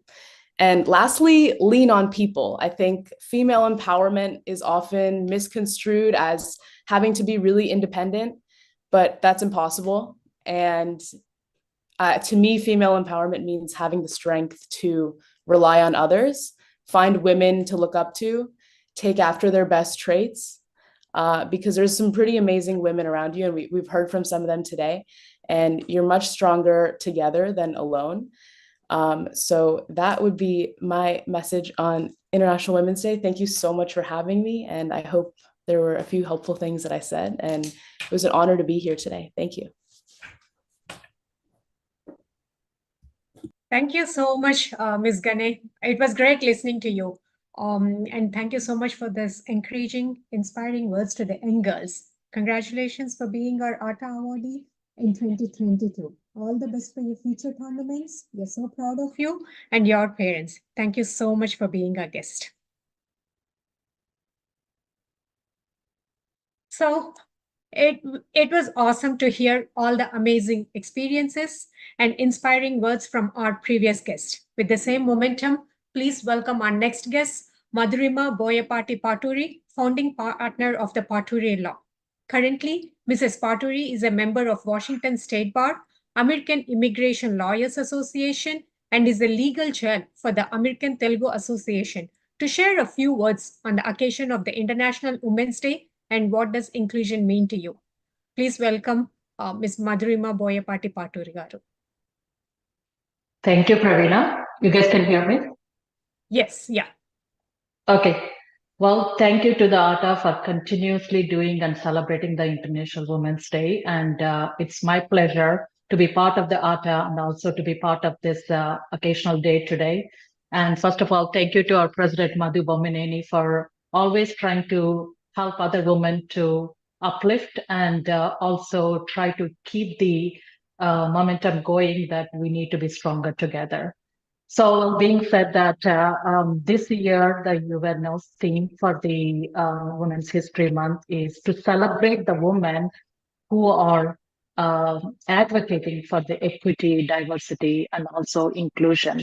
So what is that means to me? I'm going to talk a few words that how I've been advocating for that. Obviously, I started as a law student, my journey in America, and have my own law firm from last over 16 years. And you definitely, as you can see, that 53% of the women go to the law schools in America. But when you see the leadership roles, there's less than 4% of the women actually as a partners or being in the owning the law firms are very, very less. That's overall America. Then just look at it about the South Asians and Indians in general. And thank you to the next generation who are really want to get into the legal field. I think that that's going to be a huge difference advocating for the South Asian community. So my journey as a Paturi law, starting up almost 16 years, it's not something somebody given to me. That's something I want to do it, as the previous speakers are talking about. It's not always somebody is going to hand it over. You can think about your strengths, what your passions are, and try to create yourself. It's not like you're waiting for somebody to give the opportunity to prove yourself. You are the best person who knows about your strength. Nobody can tell you who knows the better. So if you know some strength, prove it yourself. And you don't have to prove to anybody, prove yourself that how much you can achieve, how far you can go, how much you really enjoying the journey. That's the most important thing. And how I converted that giving back to the community is I founded an organization called Shakti US, which is to help the South Asian domestic violence survivors, both men and women. That's exactly what I want to say, the inclusion. So it's not just the woman, it's not the men. You know, we don't want to wait for the men to come and talk about it next 20 years. Can we go work together? Can we actually celebrate the differences? Why should we worrying still about the International Women's Day? Why should we just talking about the women?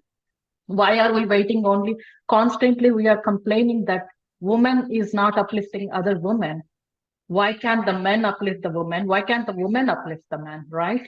So me is all into the gender neutral. I'm always into the gender neutral because I grew up with a strong woman around me, strong men around me.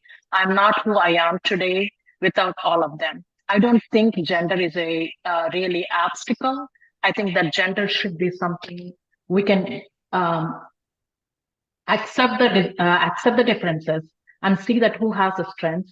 Together, what is our strength? How can we grow together? It should be the goal should be. Can you imagine a gender equal world, a world free of bias, stereotypes, and discrimination? A world that's diverse, equitable, and inclusive is the world where difference is valued and celebrated. And we should celebrate, and we should be happy and excited that we are the human beings who could able to think and see the differences. And everything is beautiful, you know. Inclusion is not just about the gender. Inclusion is about including everybody around us, either it's a senior citizens or somebody with a special needs, you know. We should include everywhere. And as a woman leaders, we are the best in including. Nobody can tell us. We are the creators. When we are the creators, we can diversify it very easily.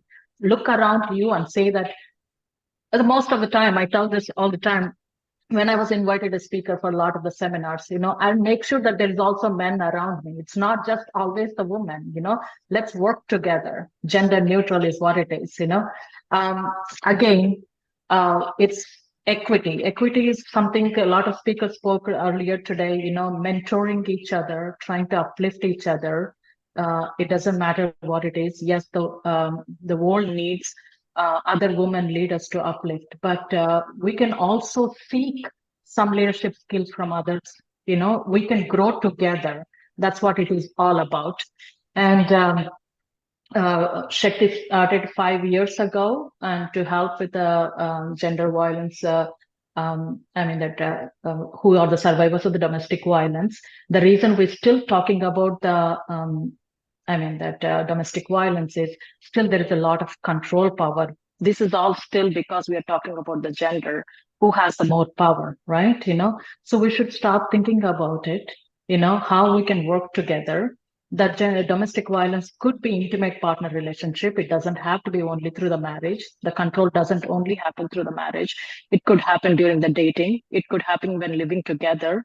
So it could happen in different levels. These are all based on the control power. We see a lot of high percentage in the women with the domestic violence, but we also see the race in the men also. So instead of fighting for the women's rights or the men's rights, can we work together and have this inclusion where we can find the peace in the community? So my message is very, very short. I think that we should celebrate other women who is working towards the diversity and inclusion. We should also implement in our own life every day that how we can include others, the women and the men, and also encourage each other. I think that women are superpower. We all agreed from the morning. And when we have that superpower, we not only encourage women, we also have a power to include the men, and together we can make a peaceful community. And all these days we are fighting constantly that we want a chair in the boardroom. Finally, we do have the chairs in the boardroom. Does it really that people are accepted the women? We are still struggling to raise our voice. Just because somebody gave you a chair, it doesn't mean anything, But we need to make sure that you're listening to them. If you don't listen to them, just having the chair doesn't mean anything in the boardroom. And this is not supposed to be, I'm not only talking to the women. I really hope this program is also watched by the men. I hope that there is a lot of, I'm sure we can do a survey to see that how many women or men are doing. I'm honestly, like in the WhatsApp groups, everywhere, I'm seeing that International Women's Day, none of the men is not even doing anything about it. They don't even bother posting it. Glad it came on the Shivratri day because everybody put together, happened to be Shakti and Shiva together. But I don't see the men posting it. Why? What's wrong with that? Everybody has the woman in your life. Why should this woman only posting for women, other women, then let's celebrate everybody, right? And I really hope that there is men watching. If not, I really encourage the men to be watching. And next time, I think that maybe we should include a man also part of the speaker. We have to see what their perspective about how they are including the women in their businesses. Are they giving opportunity to the women, or they listening to the women? Okay, so we can't keep saying that, okay, I want the other women to grow, we want uplift and everything like that. Not every business is owned by the woman. I really hope so, but there's still a lot of businesses are owned by the men. Okay, so I really encourage the ATA and any other, I think, programs. We should just include the men also. Let's hear the perspective, let's work together. Let's work together for the harmony. And again, the leadership, just giving the chair for the women in the board doesn't mean anything. Listen to them. Listen to them. Let's work together. Let's fight together and appreciate the differences. Let's fight for the discrimination and just create a peaceful world. That's my my message today, and thank you again to the ATA, and I'm really, really thankful for giving me opportunity from last 4 years, working as the ATA legal chair, and we could able to work together with a lot of women issues from last few years. And I really hope that we all work together and see you all at the conference, so we can talk more issues on the women and the equality and continue the theme of the inclusion. Thank you, Autumn. Thank you, Madhurima Garu, for your message and the services that you provide. I really liked your message of including men in our next event. I really want to listen what their perspective is. Like, we have been having so much of the women speakers. This is what we need to do. But definitely, I would really like to hear what men, their perspective is about, especially, the inclusion, equality, and everything. Your message actually remembers me of a quote from Oprah Winfrey: life is about finding yourself, embracing your strengths and weaknesses, and being true to who you are. So thank you once again, Madhurima Garu, for joining us. Thank you, Praveena. Thank you. So that comes to end of our ATA Virtual Women's Day event. Before I invite Anupma, our ATA Women's Committee co-chair, for the vote of thanks, I would like to thank all our guests, audience, ATA members and Women's Committee members, Women's Convention Committee members, ATA leadership for allowing me to moderate this session. A reminder to attend our 18th ATA Convention and Youth Conference, which will be held from June 7th to 9th at the Georgia World Conference Center, Atlanta. We have some wonderful programs for everyone and activities for everyone. Chinnapillalki, youth ki, adults ki, seniors ki, andarki edoti programs ఉన్నాయి. వచ్చి అందరూ ఒక పెద్ద పండగలాగా celebrate చేసుకుందాము. Again, the ATA convention is going to be held from June 7 to 9 at the Georgia World Conference Center in Atlanta. Over to you, Anupma. Thank you Praveena గారు. ఈరోజు ATA international women's day women's day వేదిక సందర్భంగా పాల్గొన్న అతిథులందరూ Mrs Madhavi Latha గారు, Virinchi hospital chair, ATA president Madhu Bomminen గారు, సమీరా శ్రీపద గారు, and Mrs Rama Ravi storyteller, doctor Neetha Sachin, VC investors, Mrs. Revathi Subramanian, Global Managing Director, Miss Uma Mullapudi, Heartfulness Meditation Trainer, Megha Gane, American Amateur Golfer, Madhurima Paturi, Law Firm గారికి Atlanta తరఫున మా women committee తరఫున హృదయపూర్వక ధన్యవాదాలు. అలాగే ఈ వేదిక కృషి వెనక ఉన్న అట్లాంటా ఆట కార్యవర్గ బృందం, President Madhu Bomineni Garu and Executive Committee, President-elect Jayant Chella Garu, Board of Trustees, Regional Coordinators, Regional Directors, Regional Advisors, Standing Committees, Women Coordinators, Event Promotion ki sahakarinchina ATA Social Media Team ki pratyeka ధన్యవాదాలు. Event execution కి సహకరించిన board of trustee Sharada Singireddy గారికి, ప్రవీణ గారికి, మల్లిక గారికి, ABR production team Anil Bodireddy గారికి, technician Naveen గారికి, TV5, TV9, Mana TV, Sakshi Telugu, NRI radio, iAsia news, TNI, Telugu times, print media మిత్రులందరికీ ధన్యవాదాలు. ఈ ప్రోగ్రాం చూస్తున్న ప్రేక్షకులందరికీ ధన్యవాదాలు. వచ్చే ఆటా ప్రోగ్రామ్స్ లో మళ్ళీ తిరిగి కలుద్దాం. సర్వే జన సుఖినో భవంతు. ధన్యవాదాలు.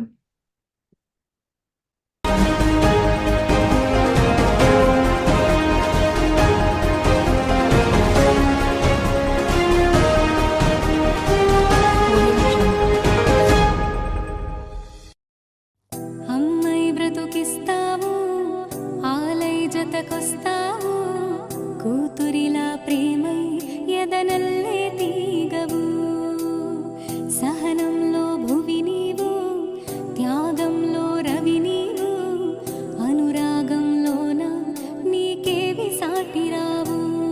మహిళా నీకు జోహారు, మహిళా నీకు సరిలేరు, మహిళా నీవు మహిళనా తిరగాడే దేవతవు. చరితను మరువని వీర నారి నువ్వు, గగనము కెగిసిన జ్ఞాన భావుటవు, జగతిన గెలువని రంగమంటూ నీకేది లేదు వనిత. పలుకులు నడకలు నేర్పే పంతులువు, బ్రతుకను రథముకు సారథేగనువు, మగువని మనకు కరుండకుంటే సృష్టి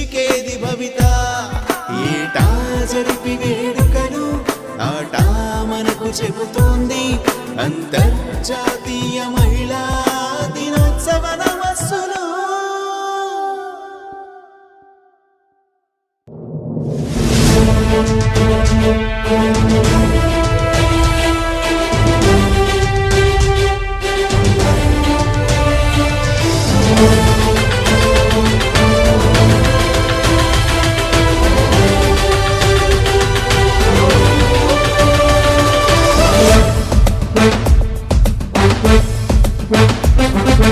ఇదిగిదిగో అందుకోండి అట్లాంటా ఆట సభల పిలుపు.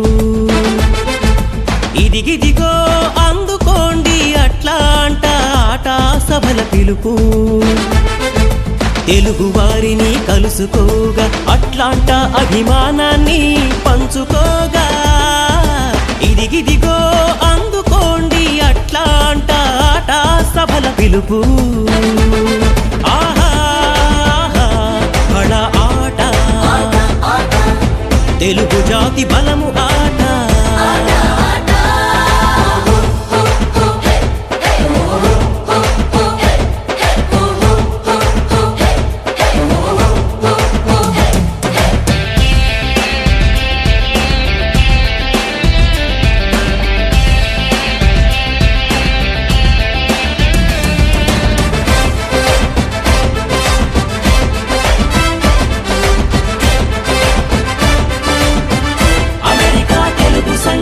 సకల కళలకు వేదికగా సేవలకు అఖండ జ్యోతిగా ఆట ప్రతి అడుగేయంగా ఔన్నత్యం ధర్మపథం సారథులై నడిపించగా. ఆహా బళ ఆట ఆదర్శం ఆట చరిత.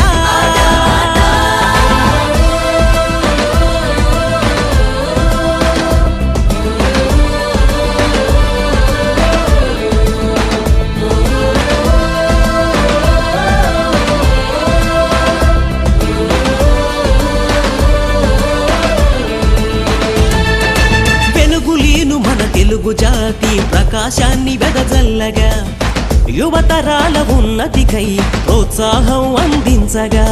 పలు రంగాల ప్రముఖులను కీర్తించగా చేరండి. నలుదిక్కుల ప్రతిభావంతులను గుర్తించగా కనరండి. సాదరంగా చేయండి కలిసి మెలిసి ఆడి పాడండి. ఆహా బళ ఆట అను పెరుగని శక్తి ఆట.